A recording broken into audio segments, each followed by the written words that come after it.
Through तो। ठीक है, तो केमिकल बॉन्ड होता क्या है ये मैं बता रहा था। तो it is nothing but just an imaginary force of attraction between two atoms of same और डिफरेंट एलिमेंट। जैसे बच्चों तुम लोगों ने मैग्नेट्स के साथ खेला होगा। मैग्नेट्स को जब तुम लोग चिपकाते हो, जब एक नॉर्थ पोल मैग्नेट का साउथ पोल के बीच पास लेके आते हो, तो दोनों एक दूसरे को अट्रैक्ट करते हैं, right? This attractive forces are imaginary, there is nothing in between, but they are attracting each other. So this attractive force between magnet को ही हम लोग एनालॉजी समझ के समझ सकते हैं कि एटम्स के बीच में जो अट्रैक्टिव फोर्सेस होते हैं, जैसे मैग्नेट्स के बीच में था, जैसे एटम्स के बीच में जो अट्रैक्टिव फोर्सेस होते हैं, उसी अट्रैक्टिव फोर्स को केमिकल बॉन्ड बोलते हैं। तो what do you mean by a chemical bond? अगर कोई बोला पूछता है क्या होते हैं केमिकल बॉन्ड, तो सबसे पहली बात तो ये बच्चों, एक केमिकल बॉन्ड जो होता है वो इमेजिनरी होता है। There is nothing real thing, right? There is no no ropes. ऐसे दो एटम के बीच में कोई रस्सी नहीं है कि दोनों एक दूसरे को पकड़ के बांध दिए गए हैं। So we generally represent a bond with the help of a dash. So this dash is nothing but an imaginary force of attraction. क्या ये बात समझ में आ गई सभी को? Yes sir. Yes sir. So it is an imaginary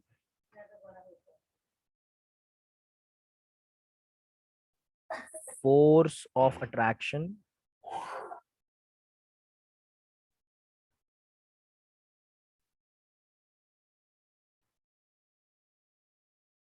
Prem is saying कि हमारा चैप्टर ऑलरेडी चालू है।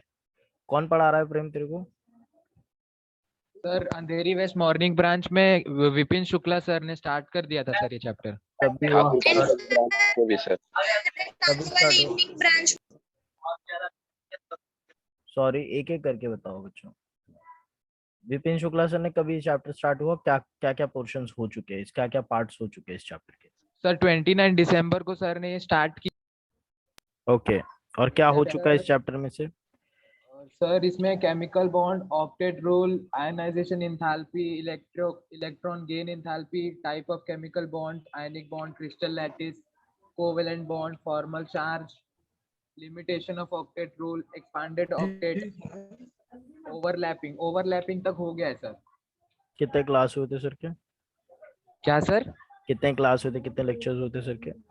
सर ऑफलाइन में 2 हुआ था शायद, और ऑनलाइन में सर अभी 1 हुआ था। लास्ट लेक्चर में सर ने ओवरलैपिंग तक करवा दिया था। लास्ट लेक्चर कौन सा हुआ था? कौन यही से सर, तारीख? ओवरलैपिंग। कौन से तारीख को हुआ था? और कल परसों में ही हुआ था शायद।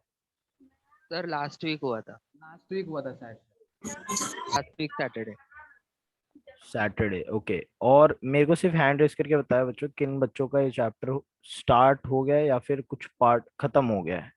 सिर्फ हाथ रेस करके बताएं। सर कांदिवली ईस्ट ब्रांच में भी हो गया है, ठाकुर कॉम्प्लेक्स में VSc PR तक हो गया है ये। Okay okay. तो अंधेरी वेस्ट इवनिंग में स्टार्ट नहीं हुआ है। अंधेरी वेस्ट इवनिंग में स्टार्ट नहीं हुआ है। कांदिवली कौन सी बैच में? इवनिंग बैच में हो चुका है, राइट? किसी ने बोला ना मुझे ठाकुर कॉम्प्लेक्स वाले ब्रांच में हो चुका है। Yes sir. यस। और कौन था भाई? और कौन सी बैच में हो गया? अंधेरी वेस्ट मॉर्निंग। एक सेकेंड, अंधेरी वेस्ट मॉर्निंग में हो चुका है। और कौन सी बैच में नहीं हुआ है? अंधेरी वेस्ट इवनिंग में नहीं हुआ है, ठीक है। एक मिनट देना बच्चों। सर मॉर्निंग में हुआ नहीं है, चालू है। Right right right. एक मिनट देना बच्चों मुझको, मैं अब तुम लोग से 1 मिनट में जुड़ता हूँ। 1 मिनट।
हेलो, मेरी आवाज आ रही है बच्चों सभी को?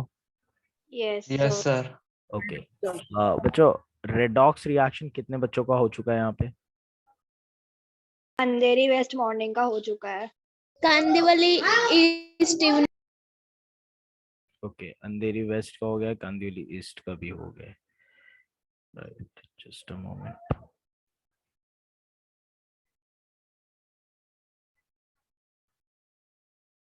एक मिनट।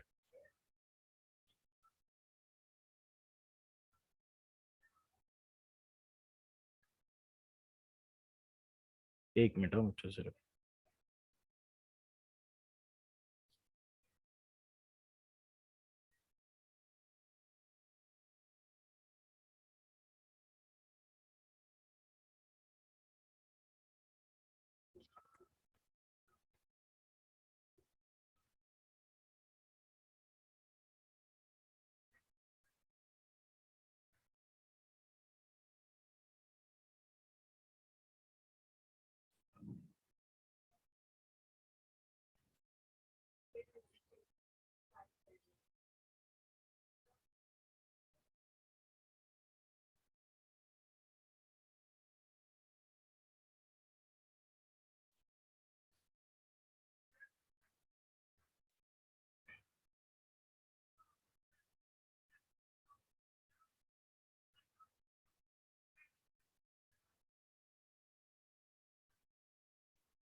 यस, प्लीज मेरे को बताओ बच्चों, इसमें से कौन कौन से चैप्टर्स हुए हैं? अंधेरी वेस्ट मॉर्निंग में फर्स्ट चैप्टर हो चुका है. यस। सेकंड हो चुका है. फिफ्थ हो चुका है. फोर्थ हो चुका है. यस। सिक्स्थ हो चुका है. 15th हो चुका है. Just a moment. 15. Okay. 14. 14th done. 10th. 10th done. And okay, 11th is ongoing. Will consider it. Okay. What about other batches? इसके अलावा कोई और एडिशंस? हाँ सर, कांदीवली ईस्ट इवनिंग में फर्स्ट हो चुका है, सेकंड हो चुका है, थर्ड हो चुका है, फोर्थ हो चुका है, फिफ्थ ऑनगोइंग था, सेवेंथ हो चुका है, एट्थ हो चुका है, नाइन्थ हो चुका है, 7 11th 8। ऑनगोइंग है, ओके। एंड 14 एंड 15th हो चुका है. ओके। सर 15 का एरोमेटिक कंपाउंड्स बचा है। ओके, ठीक है। सो बेसिकली ये सारे चैप्टर जो हाईलाइटेड है, it has already started if not completed, right? Right बच्चों? Yes sir. All right. So there are only 3 chapters left here. So I'll be starting with the chemistry in everyday life today. ये chapter मैं start करूंगा आज, ठीक है?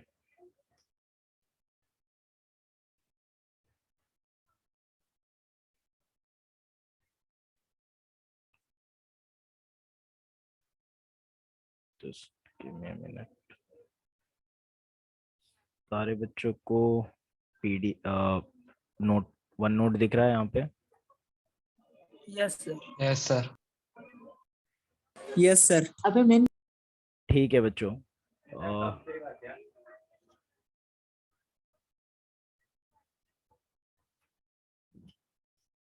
Start करते हैं फिर एक नया चैप्टर हम लोग आज, केमिस्ट्री इन एवरीडे लाइफ। ठीक है, बहुत इजी चैप्टर है बच्चों, केमिस्ट्री इन एवरीडे लाइफ।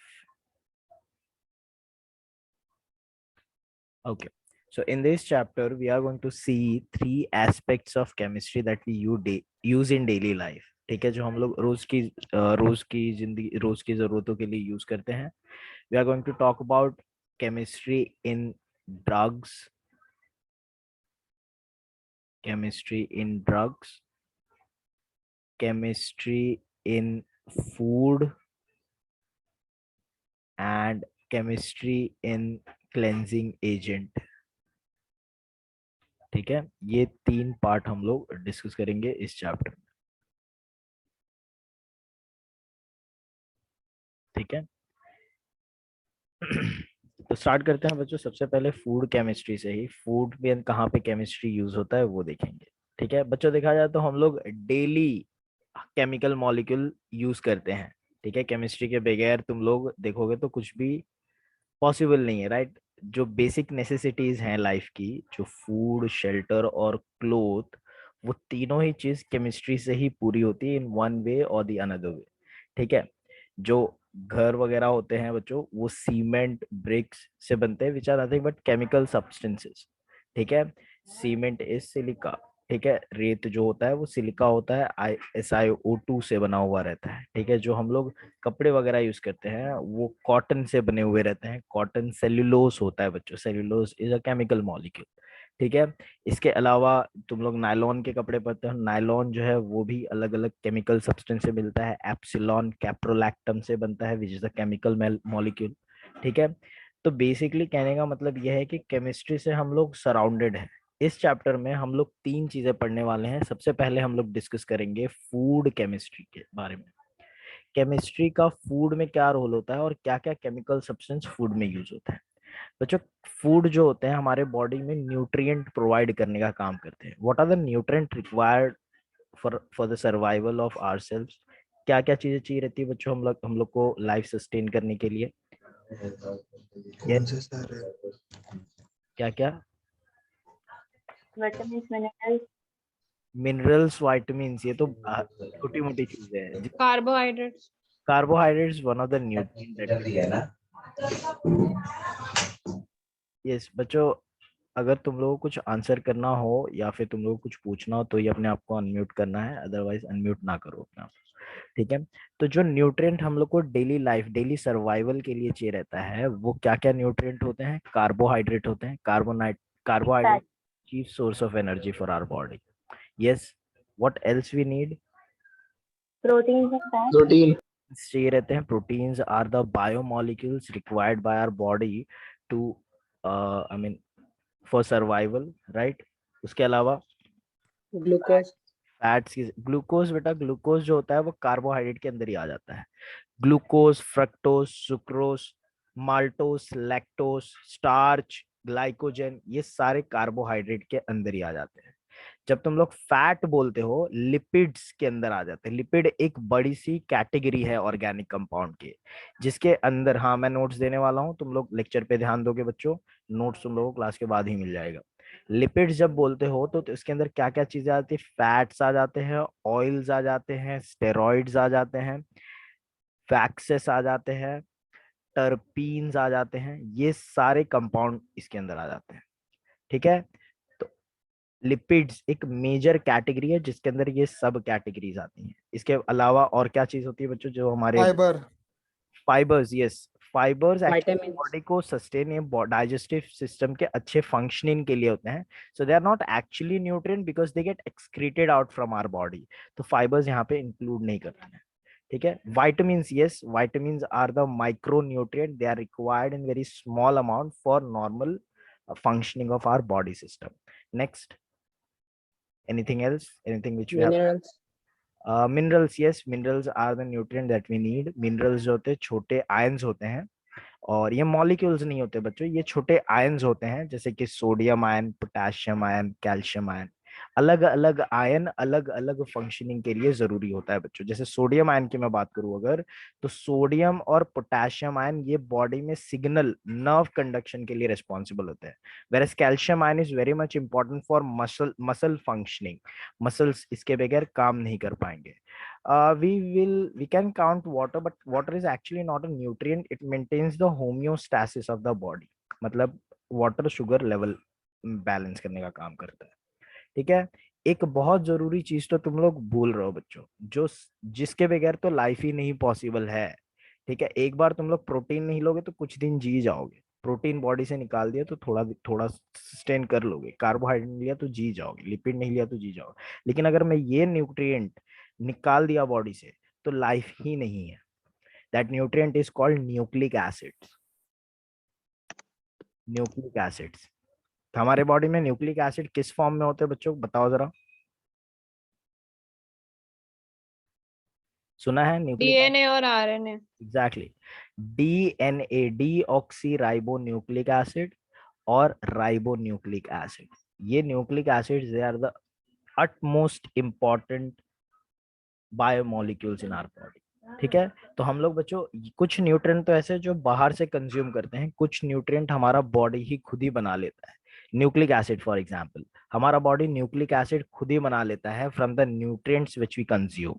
ठीक है, तो हम लोग जो protein carbohydrate lipid vitamins mineral consume करते हैं उसका यूज करके हमारा डीएनए जो है, हमारा बॉडी जो है वो खुद ही उसको बना लेता है, क्योंकि हमारे ऊपर उसको भरोसा नहीं है, बॉडी खुद ही बना लेता है कि हम लोग ढंग से खाएंगे कि नहीं खाएंगे। ठीक है, तो बच्चों ये सारी चीजें होती हैं, ये सारे न्यूट्रिएंट हैं, हम इनसे सराउंडेड हैं। एक एक न्यूट्रिएंट के बारे में थोड़ा सा मैं डिस्क्राइब करता हूँ, then will move to the different part of this chapter.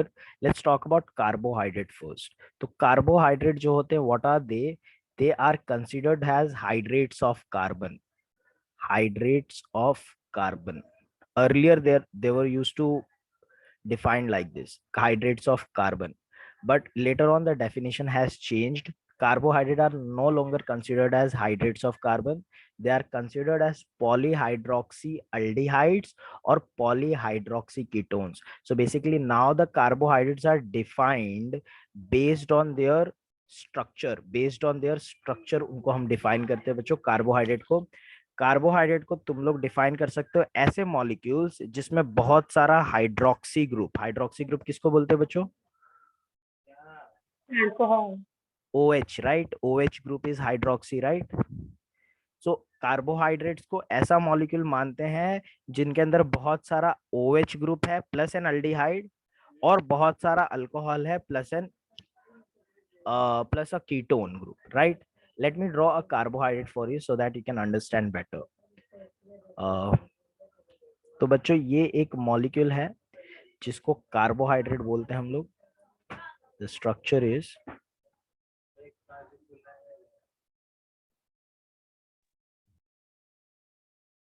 What is this representation called? Fisher projection. Fisher, right, Fisher projection formula. ठीक है, तो ये एक कार्बोहाइड्रेट है बच्चों, this is one carbohydrate. Can you see the structure?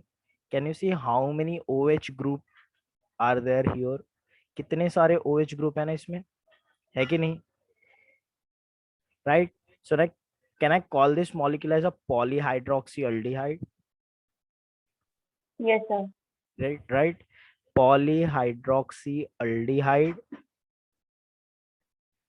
Or some carbohydrate contain, instead of an aldehyde they contain ketone group. ठीक है, जैसे कि मैं थोड़ा सिंप्लीफाई करके बना देता हूँ।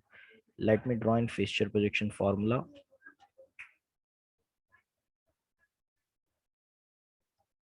CH2OH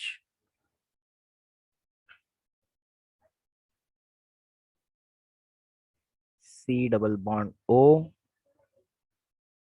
and rest you have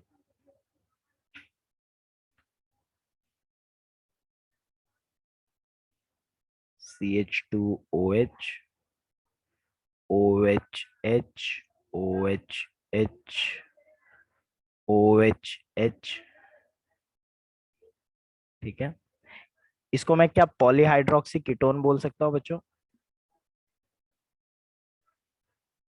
can you see a ketone group here? Yes, sir. इसको मैं बोल सकता हूँ polyhydroxy ketone. So carbohydrates are either polyhydroxyaldehyde और polyhydroxy ketones, या फिर तो ऐसे कंपाउंड जिनका हाइड्रोलिसिस करने पे, जिनको ब्रेक करने पे पॉलीहाइड्रोक्सी अल्डिहाइड या फिर पॉलीहाइड्रोक्सी कीटोन बन रहे हैं, उनको भी कार्बोहाइड्रेट बोला जाता है। Do you know the name of this molecule बच्चों? किसी को नाम पता है इस मॉलिक्यूल का? This is glucose and this is fructose. ठीक है, विच आर कार्बोहाइड्रेट। तो कार्बोहाइड्रेट को कैसे डिफाइन कर सकता हूं मैं? These are polyhydroxyaldehydes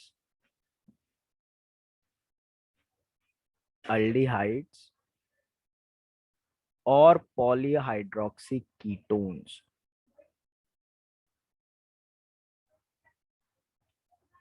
or the compounds which on hydrolysis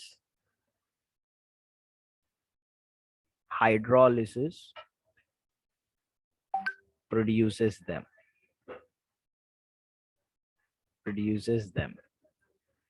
ठीक है, समझ में आ गया बच्चों डेफिनेशन? किसी को कुछ डाउट तो नहीं है डेफिनेशन में? सो फार सो गुड? यस, किसी को कुछ डाउट नहीं है? सर हाइड्रोलिसिस मतलब एडिशन ऑफ हाइड्रोलिसिस मतलब breaking down a molecule with the help of water. Hydro means water, lysis मतलब break down. Did you get this? Yes, yes sir. चलो बढ़िया है. आगे बढ़ते हैं बच्चों. ये हो जाते हैं कार्बोहाइड्रेट. उसी तरह से बच्चों प्रोटीन्स को डिफाइन कर लेते हैं. What are proteins? They are called biopolymers of amino acid. Polymers of alpha amino acid. What do you mean by polymer बच्चों? बताओ. पॉलीमर का मतलब क्या होता है? रिपीटिंग चेन होती है. राइट, बेसिकली मोनोमर्स के. एग्जैक्टली. तो जब तुम लोग small low molecular weight compound को जोड़ के एक लार्ज हाई मॉलिक्यूलर वेट का कंपाउंड बनाते हो तो उस प्रोसेस को पॉलीमराइजेशन बोलते हैं. और जो small low molecular weight compound था उसको मोनोमर बोलते हैं. और एक जो बड़ा सा उनके जुड़ने से जो एक बड़ा सा हाई मॉलिक्यूलर वेट कंपाउंड बन रहा है उसको पॉलीमर बोलते हैं. तो मोनोमर क्या होते हैं? Monomers are small low molecular weight compound, right? Compounds which combines together n number of time. मोनोमर्स अगर ले लूं मैं और उनको आपस में जोड़ दूं तो एक जो मॉलिक्यूल मिलेगा इनके जुड़ने से, इनको जोड़ के जो मॉलिक्यूल मिलता है उसको पॉलीमर बोलते हैं. ऑब्वियसली छोटे छोटे मॉलिक्यूल जुड़ गए हैं तो अब मॉलिक्यूलर वेट बढ़ गया होगा and this has a high molecular weight. The process of formation of polymer from the monomer is called polymerization. Did you get this? यहाँ पे बच्चों हम लोग अल्फा अमाइनो एसिड को पॉलीमराइज जब करते हैं तो प्रोटीन बनता है. What is an alpha amino acid? ये कौन सा कंपाउंड है बच्चों? क्या मैं इसको कार्बोक्सिलिक एसिड बोल सकता हूँ? क्या? Is this a carboxylic acid? Yes sir. Functional group के बाजू वाले पोजीशन को अल्फा पोजीशन बोलते हैं बच्चों. अल्फा पोजीशन पे अगर मैं एक अमाइनो ग्रुप लगा दूं, यही होता है ना amino group, NH2, right? This is called alpha amino acid. Alpha position पे अमाइनो लगा and this is an acid, so it's an alpha amino acid. इसी अल्फा अमाइनो एसिड को जब n नंबर ऑफ टाइम आपस में जोड़ दोगे, ठीक है, NHCHR, इसको n नंबर ऑफ टाइम ले लो. अलग अलग तरह के अमाइनो एसिड ले सकते हो तुम लोग. NH, let me take one more amino acid just to explain you how does this amino acid combine. let's say alpha amino acid 1 है ये और ये दूसरा अमाइनो एसिड है बच्चों, alpha amino. Can I right like this? मैंने उसके H bond को ओपन करके दिखा दिया. यहाँ पे लिख सकता हूँ बच्चों, instead of NH2 I have shown like this. चलेगा ना? बोलो. Yes sir. ये अल्फा अमाइनो एसिड 2 बोल देते हैं इसको. लेट्स से इसके अंदर जो अल्काइल ग्रुप है वो R1 है, इसके अंदर जो ग्रुप है उसको R2 बोल देते हैं. ये अल्फा अमाइनो एसिड 2 है. So when you will combine them by removing water, so any reaction in which you remove water is called condensation or dehydration. क्या बोलते हैं बच्चों वो रिएक्शन को जिसमें वाटर निकलता है? That reaction is called condensation. ठीक है, और you can also call it as dehydration. तो अगर मैं 2 अमाइनो एसिड का कंडेंसेशन करता हूँ, दोनों के बीच में से ये वाटर निकाल देता हूँ, so this nitrogen will form bond with this carbon. Did you get this? सब लोगों को समझ में आ रहा है बच्चों? NH2CH R1 C double bond O NH बन जाएगा. CH, yes, बोलो. Removal of H2O. H2O, sorry, H2, yes, बोलो. Removal of H2O is called condensation or dehydration. So what is happening here is condensation. You can call it as condensation or dehydration. Right तो बच्चों यहाँ पे condensation हो रहा है, H2O निकल रहा है, राइट। जैसे मैंने दो अमाइनो एसिड को जोड़ा बच्चों, वैसे इसका COOH देख रहे हो तुम लोग, यहाँ पे COH निकल रहा था ना, उसी तरह से ये COH किसी और नेक्स्ट अमाइनो एसिड के साथ कंडेंसेट हो सकता है कि नहीं हो सकता है, बताओ। हो सकता है। अगर मैं रिएक्ट कराना चाहूँ तो इसका OH किसी दूसरे अमाइनो एसिड के साथ कंडेंसेट होगा। So if I repeat the process many times, ये तो दो अमाइनो एसिड को जोड़ा, इसी तरह से मैं n number of amino acid को जोड़ते चले जाऊं, if I repeat the process n number of times, ठीक है, तो क्या मिल जाएगा बताओ। ये CH जो है, ये OH जो है COH का, वो किसी और के साथ कंडेंसेट हो जाएगा। This NH C double bond O CHR1। और उसी तरह से तुम लोग ऊपर देखो बच्चों, ये नाइट्रोजन का जैसे हाइड्रोजन किसी COH के साथ कंडेंसेट हो रहा था, वैसे ये पीछे वाले नाइट्रोजन का भी तो हाइड्रोजन कंडेंसेशन कर सकता है ना किसी के साथ, है कि नहीं, right. Yes sir. So this part can also react with some पीछे वाला amino acid, or this can also react with some आगे वाला amino acid, and this process will repeat n number of times. So you'll get a huge chain of this amino acid. See, when two amino acids join together, they are called dipeptide. When three amino acids are joined together, they are called tripeptide. When many amino acids join together, what do we call? Suggest a name, बच्चों. Polypeptide. Polypeptide. And polypeptide is another name for protein. ठीक है, polypeptide another name for protein. समझ में आ गया बच्चों protein कैसे बनता है? छोटे छोटे अमाइनो एसिड को जोड़ के अगर पॉलीमराइज कर दोगे तो तुम लोगों को प्रोटीन मिल जाएगा। क्या बात समझ में आ गई सभी को? Yes sir. ठीक है। एंड जब होता है तब H2O रिमूवल होता है एवरी टाइम, हाँ, एक बार जब तुम दो अमाइनो एसिड को जोड़ते हो तो हमेशा H2O रिमूव होता है बीच में से। सेकंड वाले स्टेप में वी हैव HOH, तो H2O कहाँ से आएगा? 2H, और उसके आगे करेंगे तो NH2 है, तो उसके पास O कहाँ से आएगा? Sorry come again please. ये COH जो है किसी NH नेक्स्ट अमाइनो एसिड के NH के साथ निकल जाएगा H2 बन के, and this NH can react with some acidic group of another amino acid. Did you get this? तो इधर से OH किसी NH के साथ आ जाए। Okay sir, understood. समझ में आया ना? तो ऐसे ही होगा रिएक्शन। हमेशा एक कार्बन जो है नाइट्रोजन वाले एंड पे ही रिएक्ट करेगा और नाइट्रोजन हमेशा कार्बन वाले एंड पे ही रिएक्ट करेगा। ठीक है। So this process if repeats many times you will get a polymer of amino acid, and that polymer of amino acid is called protein. तो समझ में आ गया definition? Why do we call protein as polymer of amino acids? समझ में आ गया सभी को बच्चों definition? Right? Yes sir. Okay good.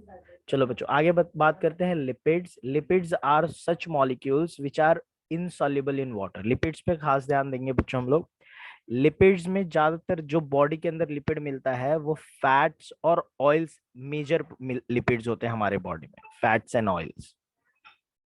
Lipids are any biomolecules that are insoluble in water. हमारे बॉडी में बहुत सारे बायोमोलिक्यूल मिलते हैं बच्चों, तो वो बायोमोलिक्यूल, वो हमारे बॉडी के मॉलिक्यूल जो फैट वगैरह में, वाटर वगैरह में इनसॉल्युबल है।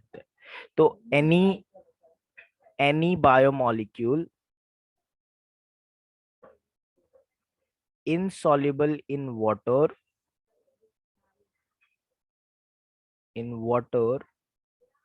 are called lipids। ठीक है। अब मेजर लिपिड जो है हम उसकी ही बात करेंगे, सिर्फ फैट्स और ऑयल्स की बात करेंगे हम लोग। फैट्स एंड ऑयल्स क्या होते हैं? सबसे पहले बात करते हैं हम लोग फैट्स की। What are fats? ठीक है। तो फैट जो होते हैं बच्चों, इनको शॉर्ट में डिफाइन करें, इनकी केमिकल स्ट्रक्चर के बेसिस पे इनको डिफाइन किया जाता है। Fats are considered as they are triacylglycerol triacylglycerol. ट्राइअसाइल ग्लिसरॉल, यही इसका डेफिनेशन है बस, ट्राइअसाइल ग्लिसरॉल। कोई बोला फैट्स क्या होते हैं? फैट्स आर ट्राइअसाइल ग्लिसरॉल। ठीक है। देखो इसको बोलते हैं ग्लिसरॉल या फिर glycerine. This molecule is called glycerol.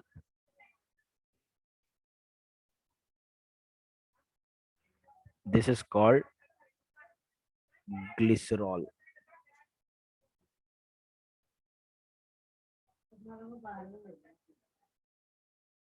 Glycerol या फिर इसको तुम लोग बोल सकते हो ग्लिसरीन।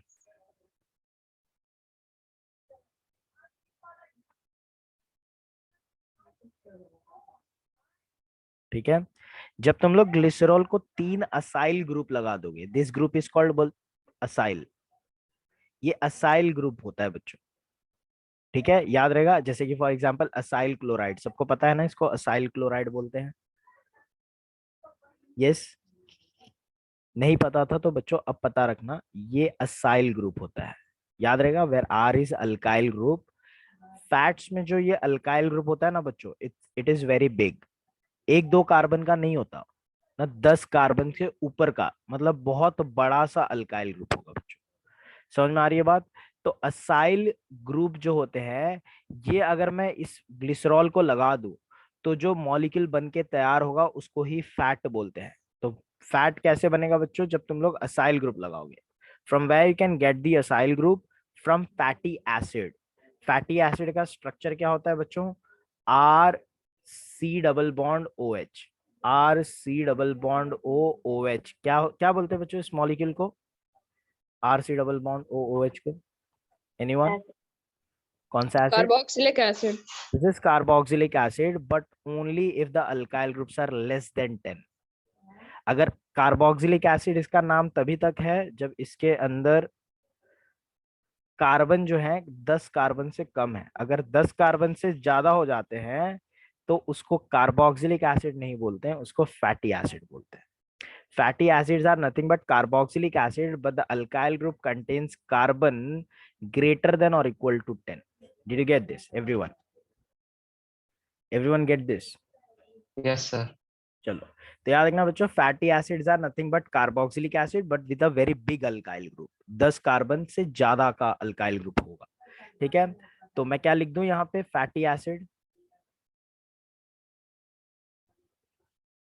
ये फैटी एसिड दूसरा वाला, ये तीसरा फैटी एसिड। 3 फैटी एसिड दिख रहे सभी को? जब मैं 3 फैटी एसिड को रिएक्ट करता हूं बच्चों एक ग्लिसरॉल के साथ, तो क्या होगा? ध्यान देना,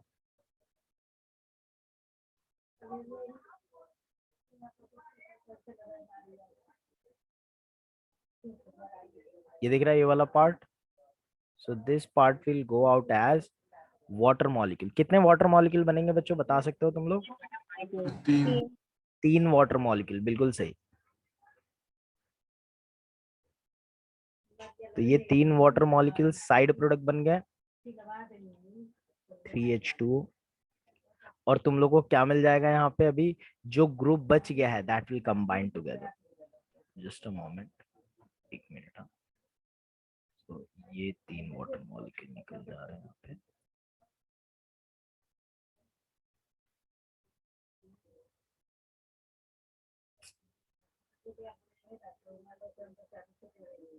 एक मिनट आओ बच्चों।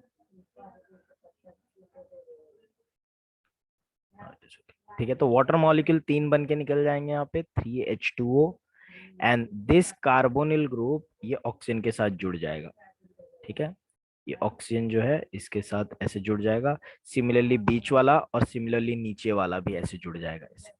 ठीक है, क्या मिल जाएगा बच्चों? CH2O, C double bond OR, CHO, C double bond OR, CH2O, C double bond OR। ठीक है, तो ये मिल जाएगा तुम लोगों को। सर उधर तो H है। कहाँ पे है? H2O है ये, दिस इज H2O। मतलब जो हमारा प्रोडक्ट बना है उसमें, और जो हाँ उधर 3 फैटी एसिड लेना है ना अपने को। ये 3 फैटी एसिड है, 3 मोल्स ऑफ फैटी एसिड। जब मैं फैटी एसिड बोल रहा हूँ तो ये अल्काइल ग्रुप जो होगा वो 10 या फिर 10 से ज्यादा कार्बन का। बच्चों तुम लोग देख रहे हो, अगर ध्यान से देखो ग्लिसरॉल का स्ट्रक्चर और ये मॉलिक्यूल का स्ट्रक्चर, तो ऐसा नहीं लग रहा है 3 असाइल ग्रुप सिर्फ लगा दिया है ग्लिसरॉल को, है कि नहीं? This is glycerol. Yes, sir. तो इसके लिए हम लोग क्या बोलते हैं? इस मॉलिक्यूल को ट्राई असाइल ग्लिसरॉल, है कि नहीं? बोल सकता हूँ कि नहीं मैं इसे try acyl glycerol? Try acyl glycerol, या फिर बच्चों कॉमन लैंग्वेज में मैं इसको क्या बोल सकता हूँ, फैट। क्या बात समझ में आ गई सभी को, फैट क्या होते हैं? Yes sir. ठीक है, तो फैट्स ये होते हैं केमिकली, फैट क्या होते हैं हमने समझ लिया है। बस बच्चों एक बात याद रखना, फैट्स में जो अल्काइल ग्रुप होता है that is very big and it may contain double और ट्रिपल बॉन्ड ऑल्सो। ठीक है, so there are two types of fat, one in which the alkyl group contains only single bond. ठीक है, वो fat हमारे लिए अच्छे नहीं होते। ठीक है, एक जिसमें सिर्फ सिंगल बॉन्ड होगा, such fats are called saturated fat, saturated fat बोलते हैं बच्चों, और सैचुरेटेड फैटी एसिड्स। ठीक है, और एक जो होते हैं अनसैचुरेटेड फैटी एसिड्स होते हैं, अनसैचुरेटेड फैट्स। ठीक है, सैचुरेटेड फैट जो होते हैं बच्चों, they contains their alkyl group contains only single bond, contains only single bonds, there are no double or triple bonds. ठीक है, and they are called, generally they are obtained from animals, तो ये animal fat होते हैं। ठीक है, unsaturated fat contains, they contain one or more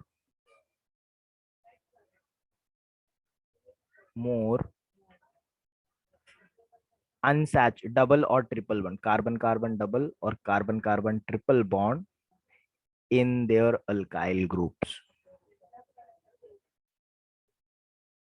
ठीक है, they are called plant fat. तो अच्छा कौन सा होता है हमारे बॉडी के लिए, हमारे हेल्थ के लिए अच्छा कौन सा है? वैसे तो फैट अच्छे नहीं होते हैं, लेकिन अगर ले भी रहो तो plant fat are no little bit okay. ठीक है, वो थोड़ा सा यूज कर सकते हो। ठीक है, ऑल्सो बच्चों सैचुरेटेड फैट जो होते हैं they are solid, they are always solid at room temperature, ये एनिमल फैट होते हैं। Where plant fats are semi solid to liquid, semi solid to liquid होते हैं रूम टेम्परेचर पे। रूम टेम्परेचर मतलब कितना टेम्परेचर हम लोग मान के चलते हैं रूम टेम्परेचर को बच्चों? 25 degree Celsius. whenever I say room temperature then you should consider 25 degree Celsius, right? वो टेम्परेचर को हम लोग लगभग रूम टेम्परेचर मान के चलते हैं। क्या इतनी बात क्लियर हो गई? टाइप्स ऑफ फैट समझ में आ गया बच्चों सभी को? सर यस, ग्लिसरॉल जो है वो CH2OH है, तो ये वाला ना ग्लिसरॉल, ये पूरे मॉलिक्यूल को बोलते हैं, that is one molecule. Yes sir, तो आफ्टर रिएक्शन वो CHO बन जाता है, H नहीं है, तो कैन वी से इट ग्लिसरॉल? कैन वी से what? Glycerol again, like glycerol. या मतलब यहाँ पे ग्लिसरॉल इसलिए बोला जा रहा है because it is, this fat is derived from glycerine, उसका रूट, उसका पेरेंट मॉलिक्यूल जो है ग्लिसरीन है, राइट? तो ग्लिसरीन से डिराइव हो रहा है, that's why we are calling it as glycerol, right? समझ में आया? तो this is not the IUPAC name, this is just a common name, right? तो उसको उसके लिए नाम दिया गया है। ऑल्सो बच्चों there is a question here now, can anyone tell me what is the combining ratio of glycerine and fatty acid in the formation of fat? What is the ratio of 1:1. glycerine to fatty acid? Think again. Oh, sorry, 1:3. 1:3, right? एक glycerine के पीछे 3 fatty acid लग रहे हैं, तो 1:3 is the combining ratio बच्चों, right? जो बच्चे यहाँ पे सीटी वाले हैं, जो सिर्फ सीटी के लिए यहाँ पे बैठे हैं, बोर्ड्स नहीं, उन लोग ये चीज का ध्यान रखें, इस पे सवाल अगर पूछा जाएगा तो आंसर आना चाहिए तुम लोगों को। सर आप रिपीट कर सकते हो question? I mean, what is the combining ratio of glycerine and fatty acid in the formation of fat? Combining ratio क्या है दोनों का? तो ग्लिसरीन का एक मॉलिक्यूल लग रहा है, जबकि फैट के कितने मॉलिक्यूल लग रहे हैं? 3 लग रहे हैं ना, तो 1:3 is the ratio. Did you get this? Right? Okay, चलो बच्चों आगे बढ़ते हैं, हम लोग नेक्स्ट पार्ट पे बढ़ते हैं, ऑयल्स पे बढ़ते हैं बच्चों। ऑयल्स, जिस तरह से ऑयल क्या होते हैं, oils are very much simpler in the structure, oils are just fatty acid. ये जो बड़े से अल्काइल ग्रुप वाला जो होता है ना, यही होते हैं oils. Oils are nothing but the fatty acids. Fatty acid मतलब carboxylic acid with a really big alkyl group, right. Really big मतलब 11 या फिर 12 कार्बन या फिर उससे भी ज्यादा कार्बन के हो सकते हैं. क्या सबको बात समझ में आ गई बच्चों? ऑयल्स दो तरीके के होते हैं, जैसे फैट्स दो तरीके का था. एक ऑयल्स होते हैं बच्चों जिसको हम लोग बोलते हैं सैचुरेटेड ऑयल्स. ठीक है, सैचुरेटेड ऑयल्स. सैचुरेटेड ऑयल्स को दूसरा नाम भी है, they are also called as vanaspati ghee. घी भी बोलते हैं इसको हम लोग. And there are unsaturated oils which are good for our health. कौन सा अच्छे होंगे अपने लिए? Any guesses? Saturated. Saturated is never good for our health. Unsaturated are very good for our health. बच्चों टीवी पे एडवर्टाइज तो देखते रहोगे. अनसैचुरेटेड ऑयल जो होते हैं, तुम लोग देखते हो सफोला ऑयल का एड, उसमें बोलता है हमारे ऑयल में मूफा और पूफा है. मूफा और पूफा क्या होता है? सुना है कभी बच्चों? एड देखा है सभी ने? मीन अब एड कौन देखता है? अब तो वेब सीरीज का जमाना चल रहा है. No unsaturated fatty acid. हाँ, एम मूफा का फुल फॉर्म हो जाता है बच्चों mono unsaturated fatty acid, and PUFA का फुल फॉर्म हो जाता है पॉली अनसैचुरेटेड फैटी एसिड. तो ये पॉली अनसैचुरेटेड और मोनो अनसैचुरेटेड मतलब जितना ज्यादा तुम्हारे ऑयल में अनसैचुरेशन होगा उतना वो क्वालिटी ऑफ ऑयल अच्छा है, हेल्थ के लिए अच्छा है. क्या बात समझ में आ गई बच्चों सभी को? जो सैचुरेटेड ऑयल होते हैं they are solid at room temperature. So when you consume it, जब तुम लोग अपने अपने बॉडी में इसको ले लेते हो, so it may got clogged in your blood vessel. It may cause a condition which is called as atherosclerosis. कभी सुना है बच्चों अथेरोस्क्लेरोसिस कंडीशन क्या होता है? किसी को पता है? So what happens, this fatty acid that you consume, if they are unsaturated, so they get clogged in our blood vessels. और blood vessels का जो ओपनिंग है उसको नैरो कर देते हैं बच्चों. तो जब ब्लड पास होगा तो बहुत प्रेशर में पास होता है, और कुछ कुछ कंडीशन में पूरी तरह से ब्लड वेसल्स को बंद भी कर देते हैं. So that is not good at all. ठीक है, तो बच्चों ये जो ब्लड पास हो रहा है, इसको पास होने के लिए हमको यहाँ पे कोई हिंड्रेंस नहीं चाहिए, कोई रुकावट नहीं चाहिए. और ये saturated oil since they are solid at room temperature, they may get body के अंदर जाने के बाद भी इन लोग ऐसी तरह से क्लॉग हो सकते हैं, और इसके वजह से हमारे ब्लड फ्लो को हिंड्रेंस मिलेगा, ऑब्स्ट्रक्शन मिलेगा. तो वो अच्छा नहीं है अपने लिए. क्या बात समझ में आ गई? क्यों अनसैचुरेटेड अच्छे होते हैं और सैचुरेटेड खराब होते हैं? क्या सभी को बात समझ में आ गई बच्चों सभी को? Yes sir. ठीक है, तो दो तरह के ऑयल्स होते हैं, Yes, sir. Saturated and unsaturated. You see omega 3 fatty acid जो होते हैं, ओमेगा 6 फैटी एसिड जो होते हैं, they all are unsaturated oils and they are really good for health.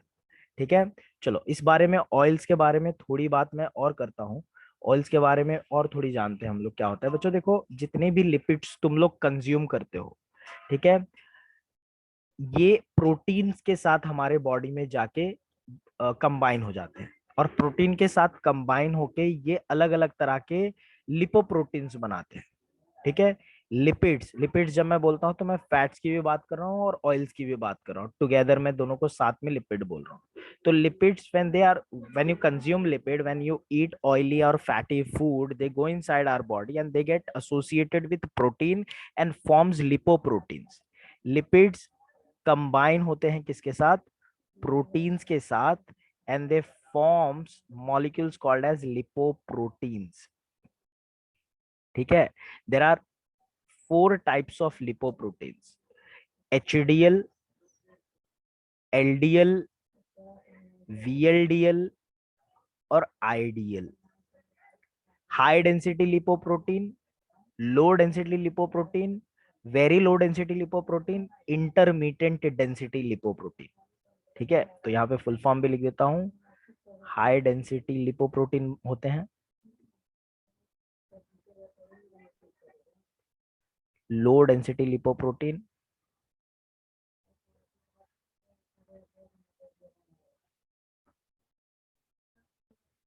ठीक है, VLDL very low density lipoprotein, very low density, ठीक है, and intermittent density lipoprotein. तो इंटरमीडिएट मतलब इंटरमीडिएट मतलब in between, not too big not too low, ठीक है, बीच में.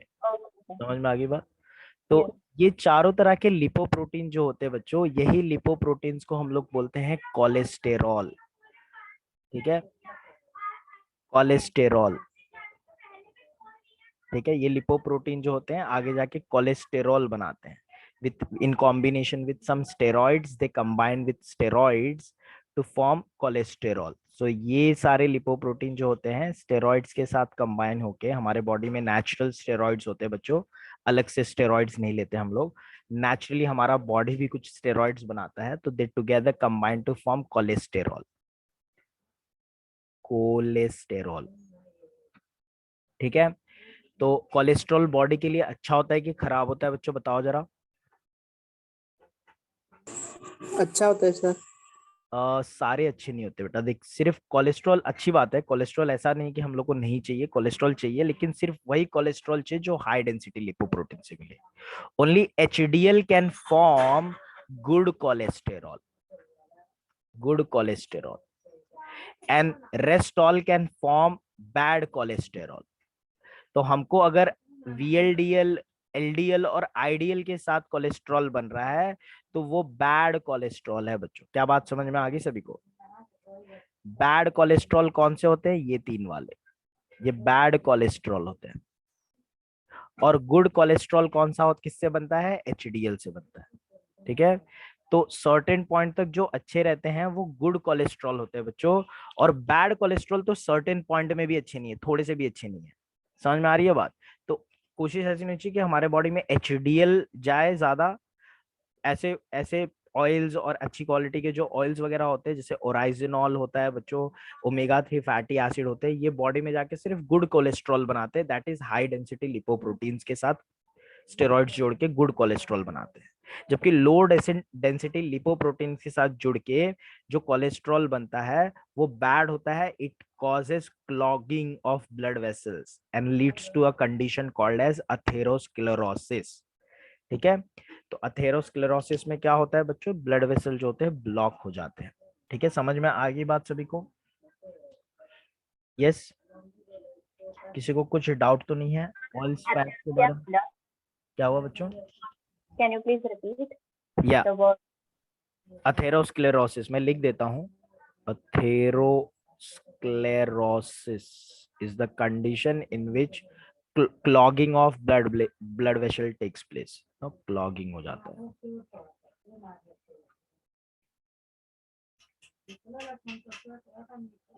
Blood vessels.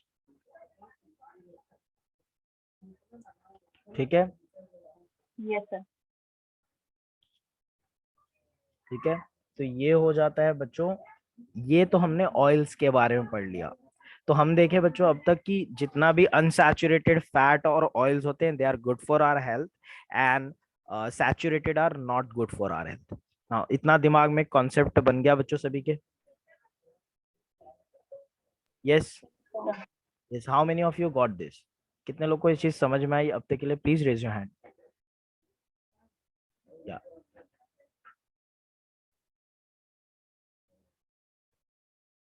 Yeah, good. So the number is less. Out of 62 student, 21 के हाथ रेज हुए. बाकी के बच्चों को क्या नहीं समझ में आया? लेट मी नो बच्चों. ओके, धीरे धीरे चलो, कोई बात नहीं बच्चों, समझ में आया, अच्छी बात है. अगर कुछ भी डाउट, कुछ भी प्रॉब्लम होता है तो let me know, I can help you better. चलो बच्चों, अब तक हम जानते हैं जो लिपिड्स होते हैं, लिपिड्स मतलब फैट्स और oils, if they are unsaturated they are good, but if they are saturated they are not good. ठीक है, they are not good, you should stop taking those type of lipids. Unsaturated अच्छे होते हैं, saturated जो होते हैं वो खराब होते हैं. We don't need this, we need this, right. Unsaturated का मतलब क्या होता है बच्चों? ऊपर मैंने बताया था ना. अनसैचुरेटेड का मतलब क्या होगा?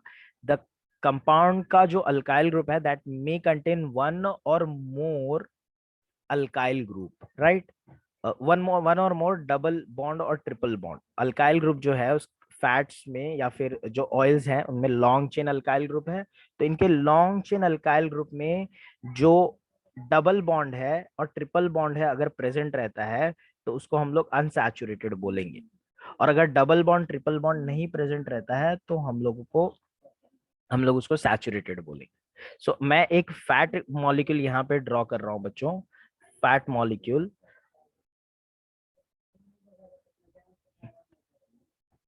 CH2O,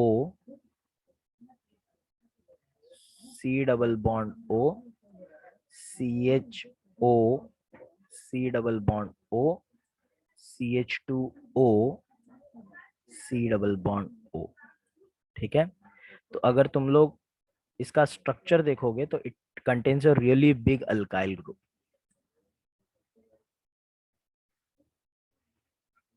ठीक है, ऐसे मैं आर्बिट्ररी कितने भी नंबर का कार्बन बना रहा हूँ। So every different fat have every different number of carbon इसके अंदर।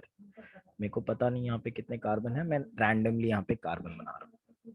सो बच्चों, can you tell me what type of fat is this? Is it saturated और unsaturated? Unsaturated. Definitely unsaturated. There are no triple bond or double bond in the structure. Let me draw a saturated fat for you.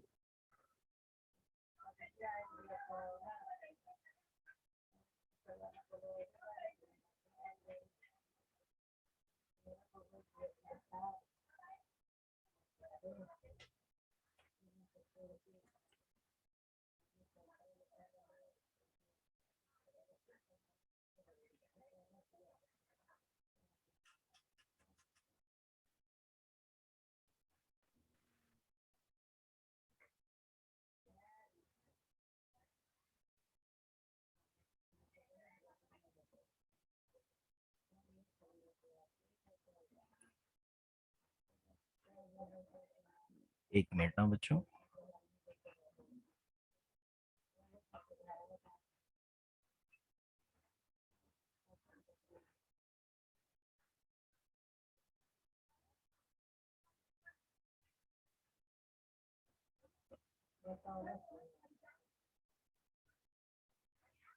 ये कौन से तरह का fat है तुम लोग अभी बता सकते हो इसमें? तो is it unsaturated? Why we are calling it as unsaturated?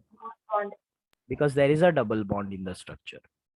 So तुम लोग देखते हो बच्चों, जब मॉलिक्यूल में डबल बॉन्ड आता है ना तो स्ट्रक्चर थोड़ा सा बेंट हो जाता है। और sp2 हाइब्रिडाइज्ड कार्बन होते हैं ना डबल बॉन्ड में, है कि नहीं? Right? Yes. sp2 hybridised carbon की ज्योमेट्री क्या होती है बच्चों? What is the geometry of sp2 hybridized carbon present at the double bond? SP.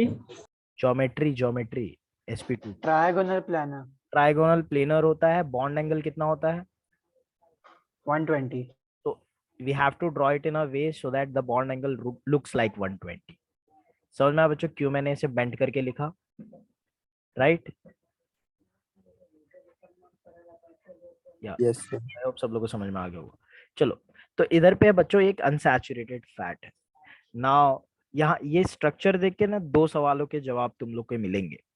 पहला सवाल, why does a saturated fat is solid at room temperature,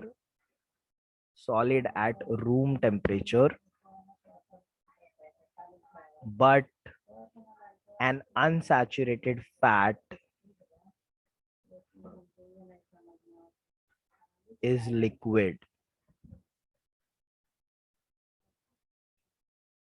question आ गया? Yes, anyone कोई यहाँ पे आंसर करना चाहेगा? यस,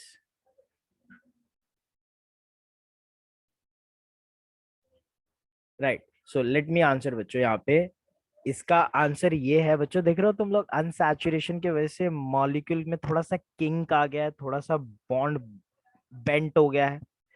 और जबकि सैचुरेटेड फैट जो है यहाँ पे, ये सैचुरेटेड फैट है ऊपर वाला, और ये नीचे वाला अनसैचुरेटेड फैट है। तो ये जो अनसैचुरेटेड फैट है इसमें कोई किंक नहीं, इसमें सैचुरेटेड फैट में कोई किंक नहीं है, मॉलिक्यूल जैसा है वैसा ही अरेंज है, there is regular arrangement, so the packing can be tight packing, मतलब एक फैट के मॉलिक्यूल दूसरे फैट के मॉलिक्यूल पे टाइटली पैक हो सकते हैं। whereas in the other case, in the case of unsaturated fats, due to kink in the structure, due to bending of the structure, the molecule takes lot of space, right? तुम लोग देख लो थोड़ा सा space यहाँ पे बढ़ गया है, whereas in the earlier case the space was less, space बढ़ गया है बच्चों, इस वजह से पैकिंग जो होगी उतनी एफिशिएंट नहीं हो पाती, उतनी टाइट पैकिंग नहीं हो पाती, और क्योंकि टाइट पैकिंग नहीं होगी तो मॉलिक्यूल लूजली अरेंज हो पाएंगे, लूजली अरेंज होंगे तो कौन से फिजिकल स्टेट में रहना प्रेफर करेंगे? लूज अरेंजमेंट किस में होता है बच्चों बताओ? स्टेट्स ऑफ मैटर हो चुका है ना तुम लोगों को? लिक्विड। लिक्विड स्टेट में होता है, वेरएज टाइट पैकिंग होता है तो कौन सा? यस बच्चों प्लीज अपने आप को म्यूट रखो, अगर आंसर देना है तो ही अनम्यूट करो, जब आंसर देना है तो ही करो, अदरवाइज तुम लोग वजह से डिस्टरबेंस हो जाएगा दूसरे बच्चों को, ठीक है? Saturated fat can you explain again, वो क्यों है? मैं वापस से बताता हूँ, सुनो क्या हो रहा है बेटा, देखो स्ट्रक्चर ही देख के तुमको पता चल जाएगा कि सैचुरेटेड फैट में कितना अच्छे से अरेंजमेंट है सारा, due to saturation the arrangement is perfect, ठीक है? And that's why one fat can pack over other fat perfectly, मतलब एक फैट का लेयर जो है, सपोज मैं एक फैट के लेयर को ऐसे बताता हूँ, एक फैट का मॉलिक्यूल ऐसे बताता हूँ, तो उसके एग्जैक्ट ऊपर दूसरा फैट का लेयर ऐसे पैक हो सकता है, तीसरा उस पे, तो कॉम्पैक्ट पैकिंग होगी ना, होगी कि नहीं सैचुरेटेड में? बताओ सर यस। स्किन में भी ऐसे ही होता है? स्किन पे आएंगे हम लोग, थोड़ी देर में आएंगे, ठीक है? पहले ये सवाल का जवाब ढूंढ लेते हैं, आएंगे उसके ऊपर। तो बच्चों हम लोगों का यहाँ पे जो सैचुरेटेड फैट है, it can pack layer by layer compactly, right? Saturated fat, did you get this? Do you agree with me? Yes. But बच्चों अनसैचुरेटेड फैट में थोड़ा किंग आ गया है, जो स्ट्रक्चरल अरेंजमेंट है वो थोड़ा सा बिगड़ गया है, ठीक है? थोड़ा सा ऐसा मॉलिक्यूल जो है रैंडमली अरेंज हो गया, तो इस वजह से जो पैकिंग है अब उतनी एफिशिएंट नहीं हो पाएगी। जो किंग है, किंग होने की वजह से जो एक फैट का लेयर है उसमें इमरान हुसैन, कौन है भाई इमरान हुसैन? इमरान हाशमी जो है बेटा, तुमको मैं निकाल रहा हूँ, तुम 2 बार तो वो इमरान जो भी है ना उसको वेटिंग रूम में डाल दो, उसको निकाल दो, नहीं तो वो इधर का नहीं है।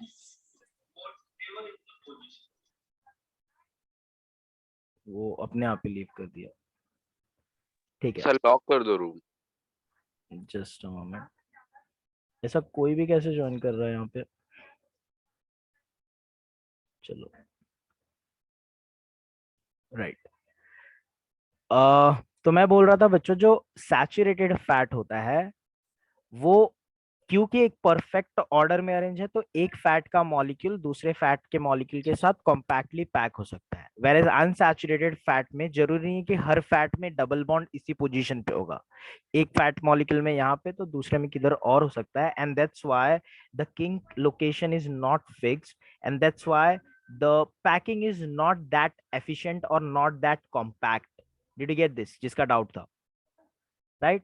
अरेंजमेंट आना टेढ़ा है ना, इसके लिए अच्छे से पैकिंग नहीं हो पाएगी, तो जो अनसैचुरेटेड फैट होंगे उसमें लूज पैकिंग होती है, whereas in case of saturated fat there is no compact packing, and that's why compact packing होने की वजह से yes compact packing होने की वजह से सॉलिड स्टेट में अरेंज मिलता है unsaturated fat, whereas in case of saturated fat sorry unsaturated मैंने गलती से बोल दिया बच्चों, जो कॉम्पैक्ट अरेंजमेंट है वो सैचुरेटेड फैट में देखने को मिलता है, इस वजह से सॉलिड स्टेट पे एग्जिस्ट करता है at room temperature, whereas unsaturated fat में ये कॉम्पैक्ट अरेंजमेंट वो डबल बॉन्ड या फिर अनसैचुरेशन जहां पे है वहां पे किंक प्रोड्यूस होने की वजह से नहीं हो पाता बच्चों। तो इसका अरेंजमेंट मैं लिख देता हूँ, इसका एक्सप्लेनेशन लिख देता हूँ, इसका answer in case of saturated fat जो मैंने एक्सप्लेन किया वही लिख देता हूँ। सैचुरेटेड फैट्स और ऑयल्स दोनों के लिए अप्लाई होता है बच्चों ये। The large carbon chain large carbon chain are packed compactly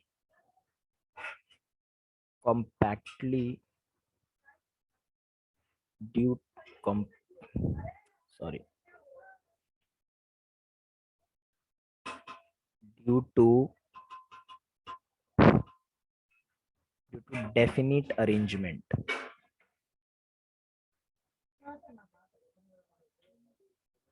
While in case of unsaturated fatty acids, unsaturated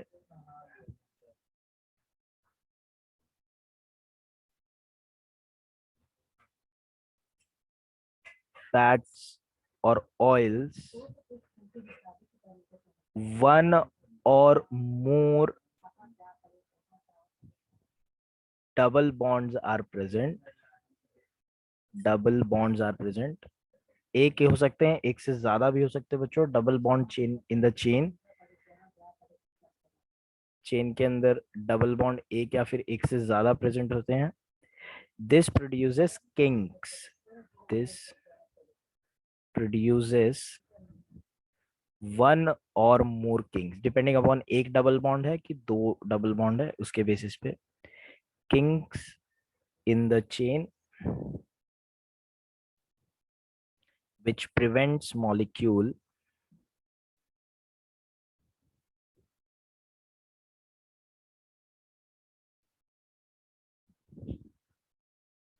from packing closely